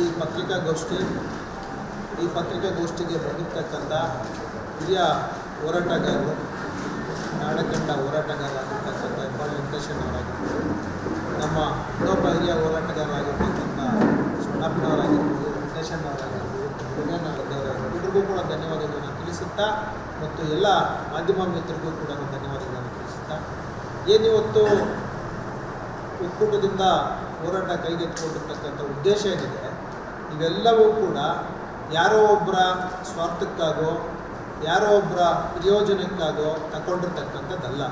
ಇದು ಬೆಂಗಳೂರು ಆಗಿರ್ಬೋದು, ಇಡೀ ಕರ್ನಾಟಕ ರಾಜ್ಯಾದ್ಯಂತ ನಮ್ಮ ಜನ ಏನಿದ್ದಾರೆ ಅವರೆಲ್ಲರ ಒಂದು ಮೂಲಭೂತ ಹಕ್ಕುಗಳಿಗಾಗಿ ನಾವು ತಗೊಂಡಿರ್ತಕ್ಕಂಥ ಈ ಹೋರಾಟದಲ್ಲಿ ನಾವು ಅರ್ಥ ಮಾಡ್ಕೋಬೇಕಾಗಿರೋದು ಇಷ್ಟೇ. ಇವತ್ತು ನಾವು ಇಲ್ಲಿ ಶಾಂತಿಯುತವಾಗಿ ಸಭೆ ಸೇರ್ತಾ ಇದ್ದೀವಿ, ನಾವು ಪ್ರೆಸ್ ಮೀಟ್ ಮಾಡ್ತಾ ಇದ್ದೀವಿ, ನಮ್ಮ ಕಷ್ಟ ಸುಖಗಳನ್ನು ರಾಜ್ಯ ಸರ್ಕಾರಕ್ಕೆ ತಿಳಿಸಬೇಕು ಅನ್ನೋದ್ರ ಮುಖಾಂತರವಾಗಿ ತಮ್ಮ ಮಾಧ್ಯಮದ ಮುಖಾಂತರ ತಿಳಿಸ್ತಾ ಇದ್ದೀವಿ ಅಂತಂದರೆ, ಈ ಒಂದು ಸವಲತ್ತು ಮಾಡಿಕೊಟ್ಟಿರ್ತಕ್ಕಂಥದ್ದು ನಮಗೆ ಡಾಕ್ಟರ್ ಬಾಬಾ ಸಾಹೇಬ್ ಅಂಬೇಡ್ಕರ್ ಅವರು ಆರ್ಟಿಕಲ್ 19 ಮುಖಾಂತರವಾಗಿ ನಮಗೆ ಕೊಟ್ಟಿರ್ತಕ್ಕಂಥದ್ದು. ಅದೇ ಆರ್ಟಿಕಲ್ 19ನಲ್ಲಿ ವಾಕ್ ಸ್ವಾತಂತ್ರ್ಯ ಆಗಿರ್ಬೋದು, ಇಡೀ ಭಾರತ ದೇಶದ ಗಡಿ ಜಿಲ್ಲೆಯವರೆಗೂ ಇಲ್ಲೇ ಭೂಮಂಡಲ ಕೊನೆವರೆಗೂ ಹೋಗಿ ಭಾರತೀಯರು ಹೋಗಿ ಬಿಸ್ನೆಸ್ ಮಾಡ್ಬೋದು, ಶಿಕ್ಷಣ ಪಡ್ಕೋಬೋದು, ಮಾತಾಡ್ಬೋದು, ಕೆಲಸ ಮಾಡ್ಬೋದು, ಎಲ್ಲಿ ಬೇಕಾದರೂ ಮನೆ ಕಟ್ಬೋದು ಅಂತಿದೆ. ಆದರೆ ಇವತ್ತಿನ ಪರಿಸ್ಥಿತಿ ಏನಾಗಿದೆ ಅಂತಂದರೆ, ಮನೆ ನಾವು ಕಟ್ಕೋಬೇಕಾದ್ರೆ ಬಿಸ್ನೆಸ್ ಮೆನ್ಗಳಾಗಿರಬೇಕು, ದುಡ್ಡಿರಬೇಕು, ನಾವು ಓದಿರಬೇಕು, ಆರ್ಥಿಕವಾಗಿ ಬಲಿಷ್ಠರಾಗಿರಬೇಕು. ಆದರೆ ಇವತ್ತು ನಮ್ಮನ್ನು ಆರ್ಥಿಕವಾಗಿ ಸರ್ಕಾರಗಳು ಬಲಿಷ್ಠರನ್ನ ಆಗೋದನ್ನ ಬಿಟ್ಟು ಕೇವಲ ನಮಗೊಂದು ಮನೆ ಕೊಡುವಂಥದ್ದು, ಒಂದು ಲೋಟ ಹಾಲು ಕೊಟ್ಬಿಡುವಂಥದ್ದು, ಒಂದು ಕೆ ಜಿ ಅಕ್ಕಿ ಕೊಟ್ಬಿಡುವಂಥದ್ದು, ಬಸ್ ಪಾಸ್ ಫ್ರೀ ಮಾಡಿಬಿಡುವಂಥದ್ದು, ಇದು ಮಾಡಿ ಮಾಡಿ ಮಾಡಿ ನಮ್ಮನ್ನು ಏನು ಮಾಡ್ತಾ ಇದ್ದೆ, ನಮ್ಮನ್ನು ಆರ್ಥಿಕವಾಗಿ ಸಬಲೀಕರಣ ಮಾಡಿ ನಮ್ಮನ್ನು ತುಳಿತಕ್ಕೆ ಒಳಗಾಗಿರ್ತಕ್ಕಂಥ ಜನರೇ ಅಂತ ಮತ್ತೊಂದು ಸಾರಿ ಮಗದೊಂದು ಸಾರಿ ನಮ್ಮನ್ನು ಗುರುಸುತ್ತಾ ಸರ್ಕಾರಗಳು ನಮ್ಮನ್ನು ಅವಮಾನ ಮಾಡ್ತಾರೆ. ಮತ್ತು ಇಷ್ಟೆಲ್ಲ ಈಗ ಮಾತಾಡ್ತಕ್ಕಂಥ ಇದನ್ನೆಲ್ಲ ಮಾತಾಡಿದ್ದೇನಿದ್ರು ಮಹಿಳೆಯರ ಒಂದು ಸೇಫ್ಟಿ ಆಗಿರ್ಬೋದು, ಮಹಿಳೆಯರ ರಕ್ಷಣೆ ಆಗಿರ್ಬೋದು, ಹೆಣ್ಮಕ್ಳ ರಕ್ಷಣೆ ಆಗಿರ್ಬೋದು, ಹೆಣ್ಮಕ್ಳ ಶ್ರೇಯಸ್ ಆಗಿರ್ಬೋದು, ಅವರ ಓದೋ ವಿದ್ಯಾಭ್ಯಾಸ ಆಗಿರ್ಬೋದು, ಮತ್ತು ಅವರು ಆರ್ಥಿಕವಾಗಿ ಮುಂದಕ್ಕೆ ಬರೋದಕ್ಕೆ ಬಿಸ್ನೆಸ್ಗಳಾಗಿರ್ಬೋದು, ಎಲ್ಲ ನಮ್ಮ ಮೂಲಭೂತ ಹಕ್ಕುಗಳು ಏನಿದೆ ಆರ್ಟಿಕಲ್ 19 ಮತ್ತು ಸಂವಿಧಾನದಲ್ಲಿರ್ತಕ್ಕಂಥ ನಮ್ಮ ಹಕ್ಕುಗಳು, ಇದನ್ನೆಲ್ಲ ಕೂಡ ಮಾಡಬೇಕಾಗಿರ್ತಕ್ಕಂಥದ್ದು ರಾಷ್ಟ್ರ. ಸೊ ನಾವೇನು ಮಾಡ್ತಾ ಇದ್ದೀವಿ, ಒಂದು ರಾಜಕೀಯ ಪಕ್ಷ ಬಂದರೆ ಇದು ಸಂವಿಧಾನ ವಿರೋಧಿ ಅಂತ ಸೋಲಿಸ್ತೀವಿ ನಾವು, ಇನ್ನೊಬ್ಬರನ್ನ ಕೈ ಹಿಡಿತೀವಿ. ಅವರೇನು ಮಾಡ್ತಾರೆ, ಡಾಕ್ಟರ್ ಬಾಬಾ ಸಾಹೇಬ್ ಅಂಬೇಡ್ಕರ್ ಅವರ ವಿಚಾರಗಳನ್ನು ಹೇಳಿ ಹೊಗಳಿ ನಮ್ಮಂಥವ್ರಿಗೆಲ್ಲ ನೆತ್ತಿಗೆರಿಸಿ ತಲೆಗೆರಿಸಿ ನಾವೇ ಹೊಗಳೋ ಥರ ಮಾಡಿಬಿಡ್ತಾರೆ. ಬಟ್ ನಮ್ಮನ್ನು ಮಾತ್ರ ಇನ್ನೂ ಅರ್ಧಂಬರ್ಧ ಮನೆಯಲ್ಲಿ ಅರಕಲ್ ಬಟ್ಟೆಯಲ್ಲಿ ಇನ್ನೂ ನಮ್ಮನ್ನು ಅನಕ್ಷರಸ್ಥರಾಗಿ ನೋಡೋದಕ್ಕೆ ಅದು ಕೂಡ ಪ್ರಯತ್ನ ಪಡ್ತಾರೆ ಅನ್ನೋದಕ್ಕೆ ಈ ಒಂದು ಪ್ರೆಸ್ ಮೀಟು, ಈ ಒಂದು ಹೋರಾಟ ಸಾಕ್ಷಿ ಅಂತ ಜನರಿಗೆ ಉದಾಹರಣೆಯಾಗಿ ತಿಳಿಸ್ತಾ ಇದ್ದೀವಿ. ಸೊ ಇದು ಸರ್ಕಾರಗಳು ಮಾಡ್ತಾ ಇರೋದು ನಮಗೆ ಮೋಸ. ಬಡವರಿಗೆ ಕಾರ್ಮಿಕರಿಗೆ ಮಾಡ್ತಿರ್ತಕ್ಕಂಥ ಮೋಸ ಏನಿದೆ, ಇದು ಮೋಸನೇ ಅಲ್ಲ, ಅಪರಾಧ ಕೂಡ ಮಾಡ್ತಾ ಇದೆ. ಸಂವಿಧಾನ ವಿರೋಧವಾಗಿರ್ತಕ್ಕಂಥ ಕೆಲಸ ಕೂಡ ಮಾಡ್ತಾ ಇದೆ. ಆರ್ಟಿಕಲ್ 19 ಹೇಳ್ದಂಗೆ ನಮ್ಮನ್ನು ಆರ್ಥಿಕವಾಗಿ ಬಲಿಷ್ಠರನ್ನ ಮಾಡೋದಕ್ಕೆ, ಸ್ವತಂತ್ರರಾಗಿ ಮಾಡೋದಕ್ಕೆ 75 ವರ್ಷ ಬೇಕಾಗಿದ್ದ. ಯಥಾವತ್ತಾಗಿ ಡಾಕ್ಟರ್ ಬಾಬಾ ಸಾಹೇಬ್ ಅಂಬೇಡ್ಕರ್ ಅವರು ಬರೆದಿರ್ತಕ್ಕಂಥ ಸಂವಿಧಾನ ಜಾರಿ ಆದರೆ ಕೇವಲ 20 ವರ್ಷ ಸಾಕು ದೇಶ ಬಲಿಷ್ಠವಾಗಿ ಮುಂದಕ್ಕೆ ಹೋಗೋದಕ್ಕೆ. ಆ ಸಂವಿಧಾನ ಜಾರಿ ಆದರೆ ಭೂಮಂಡಲದಲ್ಲಿರ್ತಕ್ಕಂಥ ಯಾವುದೇ ದೇಶ ಕೂಡ ನಮ್ಮ ದೇಶವನ್ನು ಕೈ ತೋರಿಸಿ ಹೇಳೋಂಗಿರಲ್ಲ. ಆ ರೀತಿಯಲ್ಲಿ ಎಲ್ರಿಗೂ ಕೂಡ ಮೇಲಕ್ಕೆ ಬರುವಂಥದ್ದಾಗುತ್ತೆ. ಉನ್ನತ ಶಿಕ್ಷಣ, ಆರೋಗ್ಯ ಇವೆಲ್ಲವೂ ಕೂಡ ಕೊಟ್ಟಾಗ ಕೆಲಸ ರಿಸರ್ವೇಷನ್ ಮೂಲಕವಾಗಿ ನಮಗೆ 18% ಮೀಸಲಾತಿ ಪರವಾಗಿ ಕೆಲಸ ಏನು ಕೊಡಬೇಕು, 32% ಮೀಸಲಾತಿಯ ಕೆಲಸ ಏನು ಕೊಡಬೇಕು, ಇವೆಲ್ಲವೂ ಕೂಡ ಕೊಟ್ಟಿದ್ದೇ ಆದರೆ ಎಲ್ಲ ಜಾತಿ ಧರ್ಮಗಳು ಕೂಡ ಬಲಿಷ್ಠವಾಗಿ ಆರ್ಥಿಕವಾಗಿ ಮುಂದಕ್ಕೆ ಬರುವಂಥದ್ದಾಗಿದೆ. ಸೊ ಇಲ್ಲಿ ಕೊನೆಯದಾಗಿ ನಾನು ಹೇಳೋದಿಷ್ಟೇ, ಈ ಸರ್ಕಾರಗಳು ಮಾಡ್ತಾ ಇರ್ತಕ್ಕಂಥ ಕೆಲಸ ಏನಿದೆ 75 ವರ್ಷದಿಂದ ಟಿಲ್ ಡೇಟ್ ಇವತ್ತಿನವರೆಗೂ, ನಾಳೆ ನಾವು ಹೋರಾಟಕ್ಕೆ ನಿಂತ್ಕೊಂಡಿದ್ದೀವಿ 25/11/2024 ಬೆಳಗ್ಗೆ 11 ಗಂಟೆಗೆ ಹೋರಾಟ ಮಾಡ್ತಾ ಇದ್ದೀವಿ. ಅಂತಂದರೆ ಈ ಎಲ್ಲ ಭಾರತ ದೇಶವನ್ನು ಮತ್ತು ಕರ್ನಾಟಕವನ್ನು ಆಡಳಿತ ಮಾಡಿರ್ತಕ್ಕಂಥ ಪಕ್ಷಗಳೇನಿದೆ ಇವರೆಲ್ಲರೂ ಕೂಡ ಕೇವಲ ನೆನೆಸ್ಕೋಬೇಕು, ಜನಕ್ಕೆ ಅಲ್ಲ ಸಂವಿಧಾನಕ್ಕೆ ಡೈರೆಕ್ಟಾಗಿ ವಿರೋಧ ಮಾಡಿರ್ತಕ್ಕಂಥದ್ದು, ಸಂವಿಧಾನಕ್ಕೆ ಅವಮಾನ ಮಾಡಿರ್ತಕ್ಕಂಥದ್ದು. ಆ ಕಾರಣಕ್ಕಾಗಿ ನಾಳೆ ನಮ್ಮ ಹೋರಾಟದಲ್ಲಿ ಎಲ್ಲ ವೀಕ್ಷಕರು, ಎಲ್ಲ ಶೋಷಣೆಗೆ ಮತ್ತು ದೌರ್ಜನ್ಯಕ್ಕೆ, ದಬ್ಬಾಳಿಕೆ ಒಳಗಾಗಿರ್ತಕ್ಕಂಥ ಜನರೇನಿದ್ದಾರೆ ಇವರೆಲ್ಲರೂ ಕೂಡ ಈ ಹೋರಾಟಕ್ಕೆ ಬರಬೇಕು. ಮತ್ತು ಆರ್ಥಿಕವಾಗಿ ಬಲಿಷ್ಠರಾಗಿರ್ತಕ್ಕಂಥವ್ರು, ಚೆನ್ನಾಗಿರ್ತಕ್ಕಂಥವ್ರು ಬರೋದು ಬೇಡವಾ ಅನ್ನೋದಾದರೆ ದಯವಿಟ್ಟು ಅವರು ಬರಬೇಕು. ಯಾಕೆ ಅಂತಂದರೆ ಧ್ವನಿ ಇಲ್ಲದವ್ರ ಪರ ಧ್ವನಿ ಎತ್ತುವಂಥ ಜವಾಬ್ದಾರಿ ಇವತ್ತು ಆರ್ಥಿಕವಾಗಿ ಬಲಿಷ್ಠರಾಗಿರ್ತಕ್ಕಂಥವ್ರದ್ದಾಗಿದೆ. ನಮಗೆ ಧ್ವನಿ ಕೊಡ್ತಕ್ಕಂಥ ಜವಾಬ್ದಾರಿ ಅವ್ರದ್ದು ಇದೆ. ಆ ಕಾರಣಕ್ಕಾಗಿ ತಾವುಗಳು ಬರಬೇಕು. ಎಲ್ಲ ಮುಖಂಡರುಗಳು ಕೂಡ ಮತ್ತು ನೋಡ್ತಕ್ಕಂಥ ಸಾಮಾನ್ಯರು ಕೂಡ ಈ ಹೋರಾಟಕ್ಕೆ ಬಂದು ಈ ಹೋರಾಟವನ್ನು ಯಶಸ್ವಿ ಮಾಡಿ ನಾವು ಈ ಹೋರಾಟದಲ್ಲಿ ನಮ್ಮ ಒಪ್ಪತ್ತಾಯಗಳೆಲ್ಲ ಏನಿದೆ ಇವೆಲ್ಲವೂ ಕೂಡ ಸರ್ಕಾರ ಮಾಡಿಕೊಡದೇ ಇದ್ದಾಗ ನಾವು ನಾಳೆಯಿಂದಲೇ ಅನಿರ್ದಿಷ್ಟವಾದ ಹೋರಾಟವನ್ನು ಮಾಡೋದಕ್ಕೆ ನಾವು ಎಲ್ಲರೂ ಕೂಡ ಒಂದಾಗಿದ್ದೀವಿ, ಒಗ್ಗಟ್ಟಾಗಿದ್ದೀವಿ. ಈ ಹೋರಾಟನ ಭಾಳಷ್ಟು ಮುಂದಕ್ಕೆ ತಗೊಂಡು ಹೋಗ್ತೀವಿ. ಇವತ್ತೇನು ಒಂದು ಫ್ರೀಡಮ್ ಪಾರ್ಕಲ್ಲಿ ಹೋರಾಟ ಆಗ್ತೈತೆ, ನಾಳೆ ಏರಿಯಾದಲ್ಲಿ ಸ್ಲಮ್ಗಳಲ್ಲಿ ಕೂಡ ಹೋರಾಟ ಆಗುವಂಥ ಒಂದು ಸನ್ನಿವೇಶಗಳು ಆಗುತ್ತೆ ಅಂತ ಹೇಳ್ತಾ ಇಷ್ಟೊತ್ತು ನನಗೆ ಮಾತನಾಡೋಕ್ಕೆ ಅವಕಾಶ ಕೊಡತಕ್ಕಂಥ ಧನ್ಯವಾದಗಳು. ಮತ್ತು ಮೂಲ ನಿವಾಸಿ ಅಂಬೇಡ್ಕರ್ ಸಂಘದ ಜೈ ಭೀಮ್ ಬಂಧುಗಳೇ, ಏನು ಈ ದಿವಸ ಇವತ್ತು ನಮಗೆ ಸ್ವತಂತ್ರ ಬಂದು 77 ವರ್ಷಗಳು ಕಳೆದಿದೆ. ಈ 77 ವರ್ಷಗಳಲ್ಲಿ ಏನು ಈ ರಾಜ್ಯದಲ್ಲಿ ನೆಲೆಸಿರತಕ್ಕಂತಹ ಬಹುತೇಕ ಬಡವರಾಗಿ ಉಳ್ಕೊಂಡಿದ್ದಾರೆ. ಇವತ್ತು ನಮ್ಮನ್ನು ಆಳಿದಂಥ ಸರ್ಕಾರಗಳು ಏನು ಚುನಾವಣೆಯಲ್ಲಿ ನೀಡಿದಂತಹ ಸಂದರ್ಭದಲ್ಲಿ ಆಶ್ವಾಸನೆಗಳಾಗೇ ಉಳ್ಕೊಂಡಿದ್ದಾವೆ.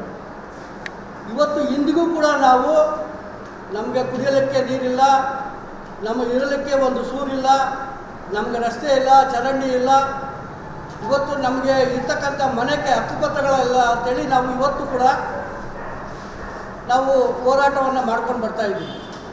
ಆದರೆ ಈ ಸರ್ಕಾರಗಳು ಏನು ಈ ಜನಪ್ರತಿನಿಧಿಗಳು ಇವತ್ತು ನಾವೆಲ್ಲಿದ್ದೀವಿ, ಕರ್ನಾಟಕದ ರಾಜಧಾನಿ ಬೆಂಗಳೂರು.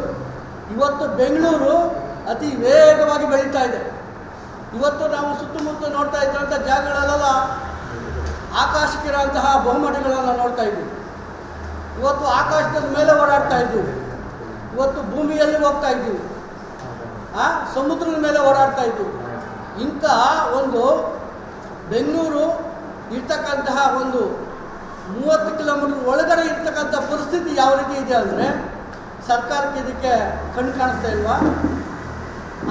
ಅದು ಬೆಂಗಳೂರು ರಾಜಧಾನಿಯಲ್ಲಿ ಇರ್ತಕ್ಕಂತಹ ಇವತ್ತು ಬಡವರಿಗೆ ನೀವು ಒಂದು ಹಕ್ಕುಪತ್ರ ಕೊಡೋಕ್ಕಾಗ್ತಾ ಇಲ್ಲ, ಒಂದು ಸೂರು ಕೊಡೋಕ್ಕಾಗ್ತಾ ಇಲ್ಲ, ಕುಡಿಯೋಕ್ಕೆ ನೀರು ಕೊಡ್ತಾ ಇಲ್ಲ ಅಂದರೆ ನಾವು ಯಾವ ಪ್ರಜಾಪ್ರಭುತ್ವದಲ್ಲಿದ್ದೀವಿ? ಇವರ ಅಜೆಂಡಾ ಏನು? ಇವತ್ತು ನಾವು ಸರ್ಕಾರಕ್ಕೆ ಒಂದಲ್ಲ ಒಂದು ರೀತಿಯಲ್ಲಿ ಟ್ಯಾಕ್ಸನ್ನು ಕಟ್ತಾ ಇದ್ದೀವಿ ಸ್ವಾಮಿ. ನಾವು ಕೂಡ ಸರ್ಕಾರಕ್ಕೆ ಟ್ಯಾಕ್ಸನ್ನು ಕಟ್ತಾ ಇದ್ದೀವಿ. ಇವತ್ತು ನಮಗೆ ಕುಡಿಯೋಕ್ಕೆ ನೀರಿಲ್ಲ, ಇರೋ ಮನೆಗೆ ಸರಿಯಾದಂಥ ರಸ್ತೆ ಇಲ್ಲ, ಚರಂಡಿ ಇಲ್ಲ ಅಂದರೆ ನಾವು ಎಲ್ಲಿ ಹೋಗಬೇಕು, ಯಾರನ್ನು ಕೇಳಬೇಕು?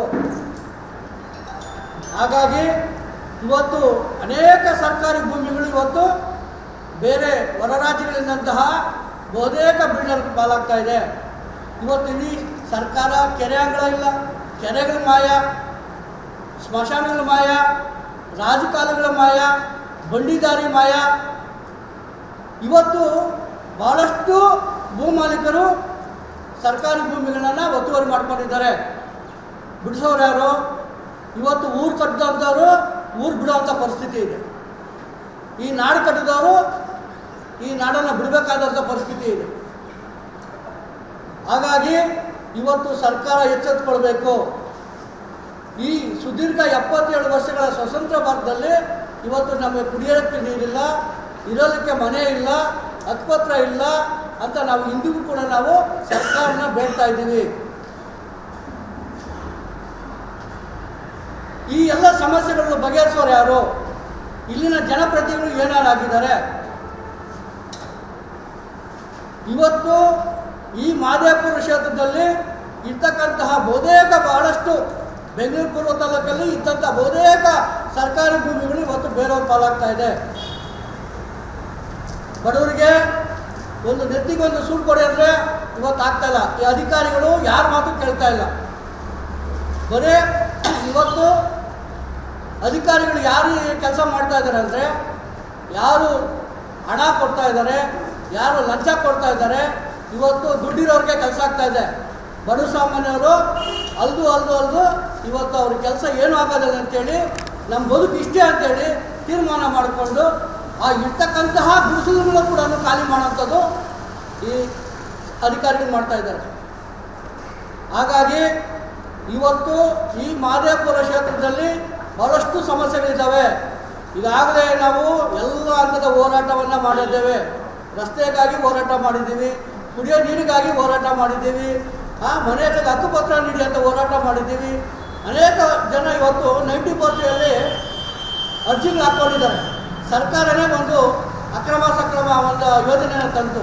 ಇವತ್ತು ಆ ಯೋಜನೆಯಲ್ಲಿ ಕೂಡ ನಾವು ಪಡ್ಕೊಬೇಕಾದ್ರೆ ಸರ್ಕಾರ ಕೊಡಬೇಕೋ ಬೇಡ ಅಂತ ಅಧಿಕಾರಿಗಳು ನಿರ್ಲಕ್ಷ್ಯ ವಹಿಸ್ತಾ ಇದ್ದಾರೆ.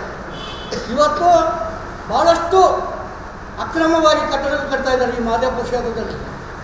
ಇವತ್ತು ವೈಟ್ಫೀಲ್ಡಲ್ಲಿರ್ತಕ್ಕಂಥ ರೋಸ್ ಗಾರ್ಡನಲ್ಲಿ ಇವತ್ತು ಸರ್ಕಾರ ಅಲ್ಲಿ ಯಾರು ಕೂಡ ಒಬ್ಬರು ಕೂಡ ಒಂದು ಏನು ಅನುಮತಿ ಪಡ್ಕೊಂಡಿಲ್ಲ.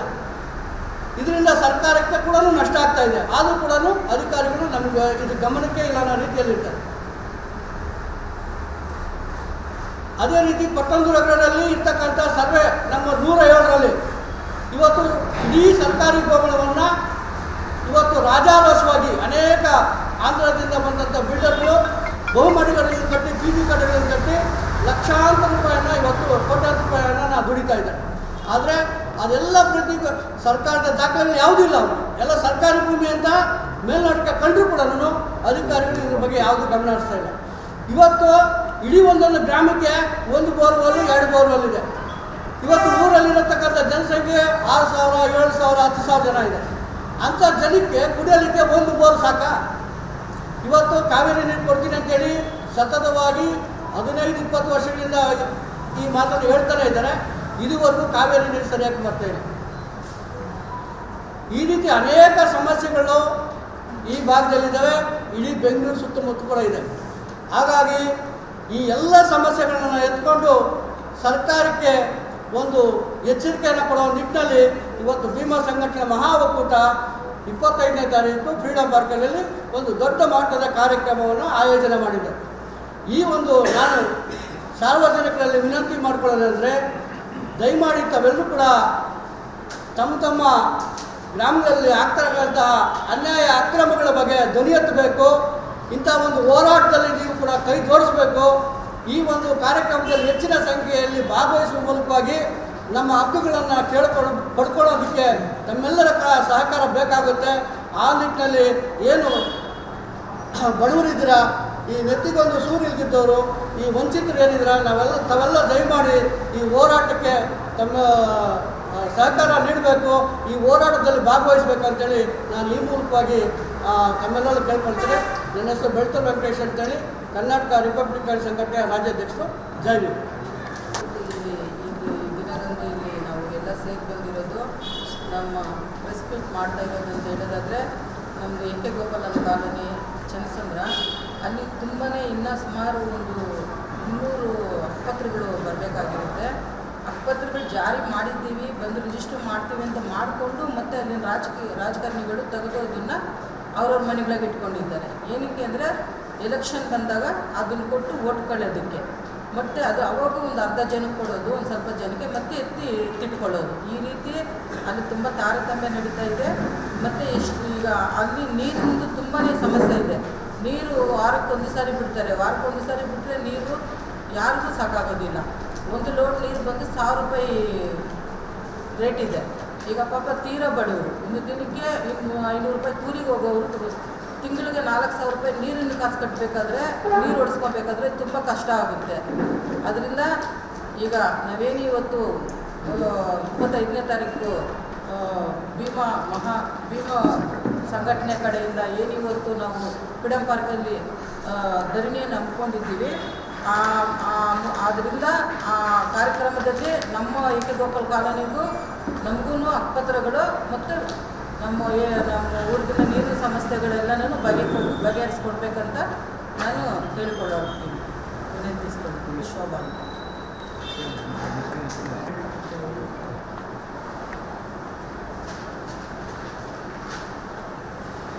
ಇವತ್ತು ಭೀಮ ಸಂಘಟನೆಗಳ ಒಕ್ಕೂಟವಾಗಿ ಒಂದು ತಿರುವು ಯಾವ ರೀತಿ ಅಂದರೆ, ಬಡವರ ಪರ ಯಾವ ಸರ್ಕಾರನೂ ಕೆಲಸ ಮಾಡ್ತಾ ಇಲ್ಲ. ಸರ್ಕಾರ ಬಂದು ಕೆಲಸ ಮಾಡೋಕ್ಕೆ ಮುಂದೆ ಬಂದ್ರೂ ಅಧಿಕಾರಿಗಳು ಕೆಲಸ ಮಾಡ್ತಾ ಇಲ್ಲ. ಅಧಿಕಾರಿಗಳು ಹೋಗಿ ಏನಾರು ಒಂದು ನಮ್ಮ ಮನವಿಗೆ ತಗೊಂಡೋಗಿ ಕೊಟ್ಟರೆ ಅದಕ್ಕೆ ಆ ಕ್ಷಣದಲ್ಲಿ ಕೆಲಸ ಮಾಡಿದಿರ ಸುಮ್ಮನೆ ಒಂದು ಭರವಸೆಗಳು ಕೊಟ್ಟು ಅಧಿಕಾರಿಗಳು ಜನಗಳ ದಿಕ್ಕು ತಪ್ಪಿಸುವಂಥ ಕೆಲಸ ಮಾಡ್ತಾ ಇದ್ದಾರೆ. ಮೂಲಭೂತ ಸೌಕರ್ಯಗಳಿಗಾಗಿ, ವಸತಿಹೀನರಿಗಾಗಿ, ಹಕ್ಕುಪತ್ರಕ್ಕಾಗಿ ಹೋರಾಟ ನೋಡಿ. ಇನ್ನು 75 ವರ್ಷ ಆಯಿತು ನಾವು ಸ್ವತಂತ್ರ ಬಂದು. ನಾಳೆ 26 ಬಂದರೆ 75 ವರ್ಷ ಆಯಿತು ನಮಗೆ ಸಂವಿಧಾನನ ಅರ್ಪಿಸಿದಂಥ ದಿನ. ಆ ಥರ ಒಂದು ದಿನದಲ್ಲಿ ನಾವು ಜೀವಿಸ್ತಾ ಇದ್ದೀವಿ ಇವತ್ತು. ಆ ಥರ ಒಂದು ಸಮಯದಲ್ಲಿ ಇನ್ನೂ ನಾವು ಕೇಳೋರಾಗಿದ್ದೀವಿ. ಬಡವರ ಕಷ್ಟನ ಬನ್ನಿ ನಮಗೇನೋ ಸಹಾಯ ಮಾಡಿ ಅಂತ ನಾವು ಕೇಳೋರ ಗತಿಗೆ ಬಂದಿದ್ದೀವಿ. ಇವತ್ತು ಈ ಸರ್ಕಾರ ಎಚ್ಚೆತ್ಕೊಂಡಿಲ್ಲ ಅಂದರೆ ಎಲ್ಲರಿಗೂ ಯಾರಿಗೆ ಹಕ್ಕುಪತ್ರ ಕೊಡಬೇಕು, ಪ್ರತಿಯೊಬ್ಬರಿಗೂ ಹಕ್ಕುಪತ್ರ ಕೊಡಬೇಕು. ಯಾರೇ ಆಗಿರಲಿ ಸ್ಲಮ್ಮಲ್ಲಿರೋರಿಗೆ ಮೊನ್ನೆನೂ ಸಹ ನಾವು ಪ್ರೆಸ್ ಮೀಟಲ್ಲಿ ಹೇಳಿದ್ದೀವಿ, ಪ್ರತಿಯೊಬ್ಬರಿಗೂ ನತ್ತಿಗೊಂದು ಸೂರು ಸಿಕ್ಕಬೇಕು, ಆಶ್ರಯ ಸಿಕ್ಕಬೇಕು. ಆ ಬಡಬಗ್ಗರು ಯಾವುದೇ ಒಂದು ಕಷ್ಟ ಇದ್ದಂಗೆ ಜೀವಿಸ್ಬೇಕು. ಅಂದರೆ ಕಷ್ಟ ಅಂದರೆ ಯಾವ ರೀತಿ ಕಷ್ಟ ಅಂದರೆ, ಕೊಳಚೆ ಪ್ರದೇಶದಲ್ಲಿ ಬಿಟ್ಟು ನೀರು ಮನೆ ಒಳಗಡೆ ಉಗ್ತಾ ಇದೆ, ಕಕ್ಕಸ್ ನೀರಲ್ಲಿ ಜನ ಓಡಾಡೋಂಥ ಪರಿಸ್ಥಿತಿ, ಮಕ್ಕಳು ಮರಿ ಕಾಯಿಲೆಗಳು ಬೀಳ್ತಾ ಇದ್ದಾರೆ. ದಿನ ಆದರೆ ಅವ್ರು ಹಾಸ್ಪಿಟ್ಲ್ಗಳಿಗೆ ಸುತ್ತಾ ಇದ್ದಾರೆ. ಬರೀ ಅವ್ರದ್ದು ದುಡಿಯೋದ ಹಾಸ್ಪಿಟ್ಲಿಗೆ ಹೋಗೋದಂಥ ಪರಿಸ್ಥಿತಿ ಇದಕ್ಕಲ್ಲ. ಆದ್ದರಿಂದ ಎಲ್ಲ ಸ್ಲಮ್ಗಳಿಗೂ ತಾರ್ ರೋಡ್ ಆಗಬೇಕು, ಸ್ಯಾನಿಟರಿ ಕೆಲಸ ಆಗಬೇಕು, ಮೋರಿಗಳು ಸ್ವಚ್ಛ ಆಗಬೇಕು, ಪೈಪ್ಲೈನ್ ಸ್ವಚ್ಛ ಆಗಬೇಕು, ಕಾವೇರಿ ನೀರು ಸರಿಯಾಗಿ ಬರಬೇಕು. ಒಂದೊಂದು ಬಿಲ್ಲು, ಕರೆಂಟ್ ಬಿಲ್ಲು ಸರ್ಕಾರ ಹೇಳುತ್ತೆ ಎಲ್ಲರಿಗೂ ಉಚಿತ ಅಂದ್ಬಿಟ್ಟು 40,000 ರೂಪಾಯಿ ಬಿಲ್ ಬಂದಿದೆ, 90,000 ರೂಪಾಯಿ ಬಿಲ್ ಬಂದಿದೆ, 30,000 ರೂಪಾಯಿ ಬಿಲ್ ಬಂದಿದೆ. ಎಲ್ಲ ಎಲ್ಲೋಗ್ತಾರ ಜನ? ಬಿಲ್ ಯಾಕೆ ಬಂದಿದೆ ಅನ್ನೋದೇ ಗೊತ್ತಿಲ್ಲ ಅವರಿಗೆ. ಏನಪ್ಪ ನಾವು ಇಷ್ಟು ದಿನ ಆಯಿತು, ಇಷ್ಟು ಬಂದಿದೆ ಅಂತ ತರ್ತಾ ಇದ್ದಾರೆ. ಅದ್ರ ವಿರುದ್ಧನೂ ಹೋರಾಟ ಇದೆ ಫ್ರೀಡಮ್ ಪಾರ್ಕಲ್ಲಿ. ಅದೆಲ್ಲ ಮನ್ನಾ ಮಾಡಬೇಕು. ಆ ಬಡ ಜನರಿಗೆ ಯಾರಿಗೂ ಒಕ್ಕಲೆ ಬರ್ಸೋ ಕೆಲಸ ಸ್ಲಮ್ ಬೋರ್ಡು ಮಾಡಬಾರ್ದು. ಬೋರ್ಡ್ಗೆ ಸ್ಲಮ್ ಬೋರ್ಡ್ ಇವ್ರಿಗೆ ಅಧಿಕಾರಿಗಳಿಗೆ ನಾನು ನಮ್ಮ ಕಮಿಷನಲ್ಲಿ ಎಲ್ಲ ಸ್ವಚ್ಛತೆ ಆಗಬೇಕು. ಇಲ್ಲ ಅಂತಂದರೆ ನೆಕ್ಸ್ಟು ಜನ ಬಂದು ಬಿಟ್ಟು ನೀರನ್ನ ನಿಮ್ಮ ಮೇಲೆ ಹಾಕ್ಬೇಕಾಗ್ತದೆ. ಇದು ಜಾಗೃತಿಯಾಗಿ ಎಚ್ಚರಿಕೆ ಕೊಡ್ತಾ ಇದ್ದೀನಿ. ಜೈ ಭೀಮ್, ಜೈ ಭಾರತ್. ಭೀಮರಾವ್ ಅಂಬೇಡ್ಕರ್ ದಲಿತ ಸೇವಾ ಸಮಿತಿ, ಡಾಕ್ಟರ್ ಭೀಮರಾವ್ ಅಂಬೇಡ್ಕರ್ ದಲಿತ ಸೇವಾ ಸಮಿತಿ ಅಧ್ಯಕ್ಷರಾಗಿದ್ದಾರೆ. ಹೊರಗಡೆ ಅಂತ ನಾನು ಭೀಮ ಸಂಘಟನೆ ಮಹಾ ಅಂಬೇಡ್ಕರ್ ಹೋರಾಟವನ್ನು ಮುಂದುವರಿಸಿದ್ದೀವಿ. ನಾವು ನಮ್ಮ ಜನರ ಮೇಲೆ ನಡೀತಿರತಕ್ಕಂಥ ಇದನ್ನು ನಾವು ತಿಳಿಸ್ತಾ ಇದ್ದೀವಿ. ಮಾಧ್ಯಮಗಳವರು ನಮಗೆ ಸಪೋರ್ಟ್ ಮಾಡಬೇಕಾಗುತ್ತೆ. ಇದನ್ನು ಬಂದು ನಮಗೆ ಪದ ನೀವು ಜನರ ಮುಂದೆನೂ ಸರ್ಕಾರ ಮುಂದೆ ತಿಳುವಳಿಕೆ ನೀಡಿದರೆ ನಮ್ಮ ಸಮಸ್ಯೆಗಳು ಬಗೆಹರಿಸ್ತಾ ಇಲ್ಲ ಈ ಸರ್ಕಾರದವರು. ಆ ರೀತಿಯಲ್ಲಿ ನಾನು ಹೇಳ್ತಾ ಇದ್ದೀನಿ ಅಂತ ಒಂದೊಂದು ಸ್ಲಮ್ನಲ್ಲಿನ ಎಷ್ಟೋ ಸಮಸ್ಯೆಗಳು ನಡೆದಿದೆ, ಎಷ್ಟೋ ಇದು ನಡೀತಾ ಇದೆ. ನಮ್ಮ ಸರಣಿ ಮತ್ತು ವಿದ್ಯುತ್ ಮತ್ತು ರೋಡಿನ ವ್ಯವಸ್ಥೆ ಇದೆಲ್ಲ ಯಾವುದೂ ಸರಿಯಾಗಿ ಮಾಡ್ತಾ ಇಲ್ಲ ಸರ್ಕಾರ. ಈ ಸರ್ಕಾರದಿಂದ ಯಾವ ಸರ್ಕಾರನೂ ಮುಂದುವರಿಸ್ತಾ ಇಲ್ಲ. ನಾವು ಈಗ 75 ವರ್ಷ ನಮಗೆ ಇದು ಆಗಿದೆ ಅಂದರೆ ಡಾಕ್ಟರ್ ಬಾಬಾ ಸಾಹೇಬ್ ಅಂಬೇಡ್ಕರ್ ಎಷ್ಟು ಕಷ್ಟಪಟ್ಟಿರ್ಬೋದು ನಮ್ಮ ಮೇಲೆ ನಡ್ತಿರೋ ದೌರ್ಜನ್ಯಗಳೆಲ್ಲ. ಸರ್, ಆ ದೌರ್ಜನ್ಯ ಇನ್ನೂ ನಮ್ಮ ಮೇಲೆ ನಡೀತಾ ಇದೆ ಅಂದರೆ ಈ ಸರ್ಕಾರಗಳು ತುಂಬ ನಷ್ಟಾಗಿದ್ದಾರೆ. ಅಧಿಕಾರಿಗಳಿಂದ ಹಿಡಿದು ಸರ್ಕಾರ ಇವರು ಮಿನಿಸ್ಟರಿಂದ ಹಿಡಿದು ಎಲ್ಲರೂ ನಮ್ಮ ಮೇಲೆ ಇನ್ನೂ ತನಕ ದೌರ್ಜನ್ಯ ನಡೀತಾ ಇದೆ. ಇದು ಯಾವಾಗ ಸರಿಪಡಿಸ್ಕೊಂಡು ಹೋಗೋದು? ಅದರಿಂದ ನಾವು ನಾಳೆ 25ನೇ ತಾರೀಕು ಮುಂದುವರಿಸ್ತಾ ಇರೋದು ಇದು ಬಂದು ಹೋರಾಟ ಬಂದು ಯಾವುದೇ ಕಾರಣಕ್ಕೆ ಇದು ಆಗಬಾರ್ದು. ನಮ್ಮ ಸಮಸ್ಯೆಗಳನ್ನು ಸ್ವೀಕರಿಸಬೇಕು. ಕೂಡಲೇ ಅದನ್ನು ಇದು ಮಾಡಬೇಕಂತ ನಮ್ಮ ಉದ್ದೇಶ ಪ್ರಯತ್ನ ಈ ಮಾತನ್ನು ಮುಗಿಸ್ಕೊಳ್ತೀನಿ. ಅವ್ರ ಸರ್ಕಾರ ವಿರೋಧವಾಗಿ ಏನೇ ಇರಲಿ ಇನ್ನೊಂದು ಈಗ ನಮ್ಮ ಸ್ಲಮ್ಮಲ್ಲಿ ನಡೀತಾ ಇರೋದು ಸರಡಿ ಇದನ್ನು ಇವ್ರು ಹೇಳ್ತಾರಲ್ಲ ಆಫೀಸ್ ಮುಂದೆ, ಇಲ್ಲ ವಿಧಾನಸೌಧ ಮುಂದೆನೇ ಎತ್ಕೊಂಡು ಬಂದು ಹಾಕ್ತೀವಿ ಸರಡಿ. ಈ ರೀತಿಯಲ್ಲಿ ನಾವು ನಮ್ಮ ಸಮಸ್ಯೆಗಳಿಗೆಲ್ಲ ಸರಿಪಡಿಸಿಲ್ಲ ಅಂದರೆ ಇದಕ್ಕೆ ಇನ್ನೂ ಮುಂದುವರ್ಸ್ಕೊಂಡು ಹೋಗ್ತಾ ಇದ್ದೀವಿ ಅಂತ ಹೇಳಿ ಈ ಮಾತನ್ನು ಮುಗಿಸ್ಕೊಳ್ತೀನಿ. ಜೈ ಭೀಮ್. ರಾಜ್ಯದಲ್ಲಿ ಕಾಂಗ್ರೆಸ್ ಸರ್ಕಾರವನ್ನು ಎಲ್ಲ ಜಾತಿ ಜನಾಂಗ ಸೇರಿ ಹಿಂದೆ ಇದ್ದಂಥ ಯಾವ ಸರ್ಕಾರ ಇತ್ತು ಆ ಸರ್ಕಾರ ಜನರ ಮೇಲುಗಡೆ ದಬ್ಬಾಳಿಕೆ, ದೌರ್ಜನ್ಯ ಎಲ್ಲವನ್ನು ಖಂಡಿಸಿ ಆ ಸರ್ಕಾರ ನಮಗೆ ಬೇಡ, ಬೇರೆ ಸರ್ಕಾರವನ್ನು ನಾವು ಈ ರಾಜ್ಯದಲ್ಲಿ ತರಬೇಕು ಅಂತಂದ್ಬಿಟ್ಟು ಹೇಳಿ ಎಲ್ಲ ಸಮುದಾಯದವರು ಕೂಡ ಈ ಕಾಂಗ್ರೆಸ್ ಸರ್ಕಾರವನ್ನು ಆಡಳಿತ ಮಾಡಲಿಕ್ಕೆ ಈ ರಾಜ್ಯದಲ್ಲಿ ತಂದಿದೆ. ಆದರೆ ಈ ರಾಜ್ಯದಲ್ಲಿ ನಡೀತಾ ಇರ್ತಕ್ಕಂಥದ್ದು ಹೆಣ್ಣು ಮಕ್ಕಳ ಮೇಲ್ಗಡೆ ದೌರ್ಜನ್ಯ, ಅತ್ಯಾಚಾರ, ಹಾಸ್ಟೆಲ್ಗಳಲ್ಲಿ ಸರಿಯಾದ ರೀತಿಯಾಗಿರ್ತಕ್ಕಂಥ ಊಟದ ವ್ಯವಸ್ಥೆ, ಸೌಲಭ್ಯಗಳು, ಸ್ಕಾಲರ್ಶಿಪ್ಗಳನ್ನು ನಿರ್ಬಂಧ ಏರಿರ್ತಕ್ಕಂಥದ್ದು, ಇವೆಲ್ಲವನ್ನು ಕೂಡ ನಾವು ಈ ರಾಜ್ಯದಲ್ಲಿ ನೋಡ್ತಾನೇ ಇದ್ದೇವೆ. ಮತ್ತು ಈ ಸರ್ಕಾರಕ್ಕೆ ನಾವೆಲ್ಲ ಕೂಡ ಪಾಠ ಕಲಿಸ್ಬೇಕಾಗ್ತದೆ. ಜೊತೆಯಲ್ಲಿ ನಾವೆಲ್ಲ ಕೂಡ ಯಾರೋ ಒಬ್ಬರು ನಮ್ಮ ಸಮುದಾಯದವರು ಹೇಳಿ ಕೇಳಿ ಮಹದೇವಪುರ ಕ್ಷೇತ್ರ ಮೀಸಲಾತಿ ಕ್ಷೇತ್ರ, ಈ ಮೀಸಲಾತಿ ಕ್ಷೇತ್ರದಲ್ಲಿ ಭಾಳ ಬಲಿಷ್ಠವಾಗಿ ಎಲ್ಲ ದಲಿತ ಸಮುದಾಯಗಳೇ ಹೆಚ್ಚಾಗಿ ಬಹುಸಂಖ್ಯವಾಗಿರ್ತಕ್ಕಂಥದ್ದು. ಇಂಥ ಒಂದು ಮಹದೇವಪುರ ಕ್ಷೇತ್ರಕ್ಕೆ ಅಂದಿನಿಂದ ಇಂದಿನವರೆಗೂ ಕೂಡ ಅನ್ಯಾಯಗಳೇ ನಮಗೆ ತುಂಬಿ ತುಳುಕ್ತಾ ಇದ್ದಾವೆ. ಹಾಗಾಗಿ ಏನು ನಾವು ಅವರನ್ನು ಆರಿಸ್ತೇವೆ, ಏನೋ ನಮ್ಮವ್ರು ಬಂದರು ಅಂತಂದ್ಬಿಟ್ಟು ಹೇಳಿ ಅವರನ್ನು ಪಲ್ಲಕ್ಕಿ ಮೇಲ್ಗಡೆ ಕೂರಿಸಿ ಕಷ್ಟಪಟ್ಟು ಭುಜದ ಮೇಲ್ಗಡೆ ಅವರನ್ನು ಮೆರವಣಿಗೆ ಮಾಡ್ತೇವೆ. ನಾವು ಕೆಳಗಡೆ ನಿಂತು ಕುಣಿತಾ ಇರ್ತೇವೆ, ಖುಷಿಯಾಗಿ ಕುಣಿತಾ ಇರ್ತೇವೆ. ನಮ್ಮವ್ರು ಯಾರೋ ಬಂದರು ನಮ್ಗೆ ಒಳ್ಳೇದು ಮಾಡಿದ್ರು ಅಂತಂದ್ಬಿಟ್ಟು ಹೇಳಿ. ಆದರೆ ನಮ್ಗೆ ಇದುವರೆಗೂ ಕೂಡ ಆ ಆಸೆಗಳನ್ನು ಈಡೇರಿಸಲಿಕ್ಕೆ ಯಾವ ಒಂದು ಅಧಿಕಾರಿ ಕೂಡ, ಒಂದು ರಾಜಕಾರಣಿ ಕೂಡ ಈ ಭಾಗದಲ್ಲಿ ಬರಲಿಲ್ಲ. ನಾವು ಕೂಡ ಇನ್ನು ಮುಂದೆಗಡೆ ಎಚ್ಚೆತ್ಕೊಳ್ತೇವೆ. ನಮ್ಮ ಸಮುದಾಯ ಕೂಡ ಬಹಳ ಹೆಚ್ಚಿನ ರೀತಿಯಲ್ಲಿ ವಿದ್ಯಾಭ್ಯಾಸವನ್ನು ಮಾಡಿದ್ದೇವೆ. ನಾವೆಲ್ಲ ಕೂಡ ಸಬಲೀಕರಣರಾಗಿದ್ದೇವೆ. ಎಲ್ಲ ವಿಷಯದಲ್ಲೂ ಕೂಡ ನಾವು IASಗಳು KASಗಳು ಎಲ್ಲ ಮೇಲ್ಮಟ್ಟದ ಒಂದು ಏನೆಲ್ಲ ಕೂಡ ತಿಳುವಳಿಕೆ ಇದೆ ಅವೆಲ್ಲ ಕೂಡ ನಾವು ತಿಳ್ಕೊಂಡಿದ್ದೇವೆ. ಇನ್ನು ಮುಂದೆಗಡೆ ಈ ದಲಿತ ಸಮುದಾಯಗಳು ಕೂಡ ರಾಜಕೀಯದಲ್ಲಿ ಪ್ರವೇಶವನ್ನು ಕೂಡ ಮಾಡ್ತದೆ. ಎಲ್ಲ ನಾಯಕರು ಕೂಡ ನಾವು ಸಿದ್ಧವಾಗ್ತೇವೆ. ಏಕಂತಂದ್ಬಿಟ್ಟು ಹೇಳಂತಂದರೆ ದಲಿತರ ಮೇಲ್ಗಡೆ ನಡೀತಿರ್ತಕ್ಕಂಥ ದೌರ್ಜನ್ಯ ಏನಿವತ್ತೆಲ್ಲ ಕೂಡ ನಾವು ನೋಡ್ತಾ ಇದ್ದೇವೆ. ನಾವೆಲ್ಲ ಕೂಡ ಬೇಸತ್ತು ಹೋಗಿದ್ದೇವೆ. ಹಾಗಾಗಿ ನಾವು ಇವತ್ತಿನ ದಿವಸ ಜಾತಿ ನಿಂದನೆಗಳೇ ಅತಿ ಹೆಚ್ಚಾಗಿ ರಾಜ್ಯದಲ್ಲಿ ನಡೀತಾ ಇರ್ತಕ್ಕಂಥದ್ದು. ಯಾಕಪ್ಪ, ನಾವೆಲ್ಲ ಕೂಡ ಈ ರಾಜ್ಯದಲ್ಲಿ ದೇಶದಲ್ಲಿ ಗುಡಿ ಕಟ್ಟೋರು ನಾವು, ಮಂದಿರ ಕಟ್ಟೋರು ನಾವು, ಮಸೀದಿ ಕಟ್ಟೋರು ನಾವು, ನಿಮ್ಮನ್ನು ಹೊತ್ಕೊಂಡು ಮೆರವಣಿಗೆ ಮಾಡೋರು ನಾವು, ನೀವು ಸತ್ತೋಗ್ಬಿಟ್ರೆ ಗುಣಿ ಹೊಡೆಯೋರು ನಾವು, ನಿಮಗೆ ಸಮಾಧಿ ಕಟ್ಟೋರು ನಾವು, ನಿಮ್ಮನ್ನು ಹೆಗಲ ಮೇಲೆ ಹೊತ್ಕೊಂಡು ಕುಣಿಯೋರು ನಾವು. ಆದರೆ ನಮಗೂ ಒಂದು ಆಸೆ ಇದೆ, ಆ ಪಲ್ಲಕ್ಕಿಯಿಂದ ಕೆಳಗಡೆ ಇಳಿಸಿ ಆ ಪಲ್ಲಕ್ಕಿಯ ಮೇಲ್ಗಡೆ ನಾವು ಕೂಡ ಕೂತ್ಕೊಳ್ತಕ್ಕಂಥ ಒಂದು ಸಂದರ್ಭ ಒದಗಿ ಬರ್ತೈತೆ ಅಂತ ಹೇಳಿ ಕೂಡ ನಾನು ಈ ಸಂದರ್ಭದಲ್ಲಿ ಭಾವಿಸ್ತೇನೆ. ಈ ಒಂದು ಮಹದೇವಪುರ ಕ್ಷೇತ್ರ ಭಾಳ ದೊಡ್ಡ ಮಟ್ಟದಲ್ಲಿ ಅನುದಾನಗಳನ್ನು ಪಡ್ಕೊಂಡಿದೆ.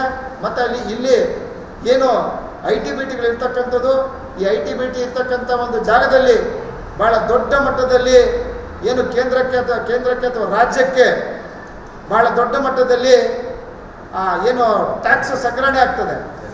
ಇಂಥ ಒಂದು ಮಹದೇವಪುರ ಕ್ಷೇತ್ರದಲ್ಲಿ ಜನರ ಬಳಿ ನೀವೆಲ್ಲ ಕೂಡ ತೆರಿಗೆಯನ್ನು ತೆಗೆದುಕೊಂಡು ಇಲ್ಲಿರ್ತಕ್ಕಂಥ ಜನರಿಗೆ ಮೂಲಭೂತ ಸೌಕರ್ಯಗಳನ್ನು ನೀಡೋದ್ರಲ್ಲಿ ನೀವು ವಿಫಲ ಆಗ್ತಾ ಇದ್ದೀರಿ. ಈ ಬರ್ತಕ್ಕಂಥ ದಿನಗಳಲ್ಲಿ ನಾವೆಲ್ಲ ಕೂಡ ಮುಂದೆ ಒಂದು ಒಂದು ನಿರ್ಧಾರವನ್ನು ಮಾಡ್ತೇವೆ. ಏನಿವೆಲ್ಲ ಕೂಡ ನೀವು ರಾಜಕಾರಣಿಗಳ ಧೋರಣೆಯನ್ನು ನಾವೆಲ್ಲ ಕೂಡ ಖಂಡಿಸಿ ನಾವು ಬದಲಾವಣೆಯ ಒಂದು ದಿಕ್ಕಿನಲ್ಲಿ ನಾವು ಮಾಡಬೇಕಾಗ್ತದೆ ಅಂತಂದೇಳಿ ಈ ಸಂದರ್ಭದಲ್ಲಿ ನಾನು ಏನು ಇಲ್ಲಿ ಚುನಾಯಿತರಾಗಿದ್ದಾರೆ ಅವರೆಲ್ಲರಿಗೂ ಕೂಡ ನಾವು ಭಾಳ ಬಲಿಷ್ಠವಾಗಿ ನಮ್ಮ ಸಮುದಾಯಗಳು ಎಚ್ಚರಿಕೆಯನ್ನು ಕೂಡ ಕೊಡೋದಕ್ಕೆ ನಾವು ಬಯಸ್ತಾ ಇದ್ದೇವೆ. ಜೈ ಭೀಮ್ ಬಂಧುಗಳೇ. ಹಾಗೆ ಪತ್ರಿಕಾಗೋಷ್ಠಿ ಇವತ್ತೆಲ್ಲ ಬಂದಿರತಕ್ಕಂಥ ಎಲ್ಲ ಹೋರಾಟಗಾರರು, ಹಿರಿಯರು, ಹೋರಾಟಗಾರರು, ಎಲ್ಲ ಸಂಘ ಸಂಸ್ಥೆಗಳ ರಾಜ್ಯಾಧ್ಯಕ್ಷರುಗಳು, ಕಾರ್ಯಾಧ್ಯಕ್ಷರುಗಳು ಮತ್ತು ಪದಾಧಿಕಾರಿಗಳು, ಕಾರ್ಯಕರ್ತರು, ಇಲ್ಲಿನ ಊರಿನ ಮುಖಂಡರು, ಇಲ್ಲಿ ನಡೆದಿರ್ತಕ್ಕಂಥವ್ರು ಎಲ್ಲರೂ ಕೂಡ ಬಂದು ಈ ಒಂದು ಹೋರಾಟಕ್ಕೆ ನಾವು ಬೆಂಬಲವನ್ನು ನೀಡ್ತೇವೆ. ಮತ್ತು ಈ ಹೋರಾಟ ಯಶಸ್ಸಾಗಲಿ, ನಮಗೆ ನ್ಯಾಯ ಕೊಡೋವರೆಗೂ ಕೂಡ, ನಿಮಗೆ ನ್ಯಾಯ ಸಿಗೋವರೆಗೂ ಕೂಡ ನಾವು ನಿಮ್ಮ ಜೊತೆ ಒಳಗಡೆ ನಾವು ಕೂತಿರ್ತೇವೆ. ನಾವು ಸದಾಕಾಲ ನಿಮ್ಮೊಟ್ಟಿಗೆ ಇರ್ತೇವೆ ಅಂತಂದ್ಬಿಟ್ಟು ಹೇಳಿ ಅವರು ಆಶ್ವಾಸನೆಯನ್ನು ಕೊಟ್ಟಿರ್ತಾರೆ. ಮುಂದಿನ ನಮ್ಮದು ನಡೆ ಏನು ಬೆಂಗಳೂರಿನಲ್ಲಿರ್ತಕ್ಕಂಥ ಫ್ರೀಡಮ್ ಪಾರ್ಕ್ನಲ್ಲಿ ಸೋಮವಾರ 11 ಗಂಟೆ ಸಮಯಕ್ಕೆ ನಾವೆಲ್ಲ ಕೂಡ ಸರಿಸುಮಾರು 10,000 ಜನಗಳನ್ನು ಒಗ್ಗೂಡಿಸಿ ಏನು ನಮಗೆ ಸಿಗಬೇಕಾಗಿರ್ತಕ್ಕಂಥ ಸವಲತ್ತುಗಳೇನಿದ್ದಾವೆ ಆ ಸವಲತ್ತುಗಳನ್ನು ನಾವು ಪಡ್ಕೊಳ್ಳೋದಕ್ಕೋಸ್ಕರ ನಾವೆಲ್ಲ ಕೂಡ ಖಂಡಿಸಿ ಅನಿರ್ದಿಷ್ಟ ಸತ್ಯಾಗ್ರಹವನ್ನು ನಾವು ಫ್ರೀಡಮ್ ಪಾರ್ಕ್ನಲ್ಲಿ ಹಮ್ಮಿಕೊಂಡಿದ್ದೇವೆ. ದಯಮಾಡಿ ನಾನು ಎಲ್ಲರಲ್ಲೂ ಕೂಡ ಎಲ್ಲ ಸಮಾಜದ ವರ್ಗದಲ್ಲಿರ್ತಕ್ಕಂಥವರಿಗೆ ನಾನು ಈ ಸಂದರ್ಭದಲ್ಲಿ ಮನವಿಯನ್ನು ಮಾಡ್ಕೊಳ್ತಕ್ಕಂಥದ್ದು ಏನಪ್ಪ ಅಂತಂದರೆ, ಈ ಒಂದು ಹೋರಾಟ ನಮ್ಮೆಲ್ಲರ ಹೋರಾಟ, ಈ ಹೋರಾಟ ಎಲ್ಲ ಸಮುದಾಯದ ಹೋರಾಟ, ಈ ಹೋರಾಟ ಬಡವರ ಪರವಾಗಿರ್ತಕ್ಕಂಥ ಹೋರಾಟ, ಈ ಹೋರಾಟ ತುಳಿತಕ್ಕೆ ಒಳಪಟ್ಟಿರ್ತಕ್ಕಂಥವರ ಹೋರಾಟ. ಹಾಗಾಗಿ ನಮಗೆಲ್ಲರಿಗೂ ಕೂಡ ಬದುಕುವಂಥ ಅವಕಾಶ ಸಂವಿಧಾನದ ಅಡಿಯಲ್ಲಿದೆ. ಈ ಭಾರತ ದೇಶದ ನಾವು ಸತ್ಪ್ರಜೆಗಳು. ನಮಗೆ ಸೂರು ಬೇಕು, ನೀರು ಬೇಕು, ಮೂಲಭೂತ ಸೌಕರ್ಯ ಬೇಕು. ಆ ಸೌಕರ್ಯವನ್ನು ನೀವು ನೀಡಲೇಬೇಕು. ಒಂದು ವೇಳೆ ನೀಡದಿದ್ದ ಪಕ್ಷದಲ್ಲಿ ನಾವು ಎಲ್ಲಿಯ ಮಟ್ಟಕ್ಕೂ ಕೂಡ ನಾವು ಹೋರಾಟ ಮಾಡಲಿಕ್ಕೆ ನಾವು ಸಿದ್ಧವಾಗಿದ್ದೇವೆ ಅಂತ ಹೇಳಿ ಈ ಸಂದರ್ಭದಲ್ಲಿ ನಾನು ಅವ್ರಿಗೆ ಎಚ್ಚರಿಕೆಯನ್ನು ಹೇಳಿ ಈ ಪತ್ರಿಕಾಗೋಷ್ಠಿಯನ್ನು ನಾವೆಲ್ಲ ಕೂಡ ಇಲ್ಲಿಗೆ ಮುಕ್ತಾಯವನ್ನು ಹೇಳ್ತಾ ಇದ್ದೇವೆ. ಅದೇ ರೀತಿ ನಮ್ಮ ಮಾಧ್ಯಮ ಮಿತ್ರರಿಗೂ ಕೂಡ ನಾನು ಈ ಸಂದರ್ಭದಲ್ಲಿ ಅಭಿನಂದನೆಗಳನ್ನು ಕೂಡ ನಾನು ತಿಳಿಸ್ತಾ ಇದ್ದೇನೆ. ಜೈ ಭೀಮ್ ಬಂಧುಗಳೇ.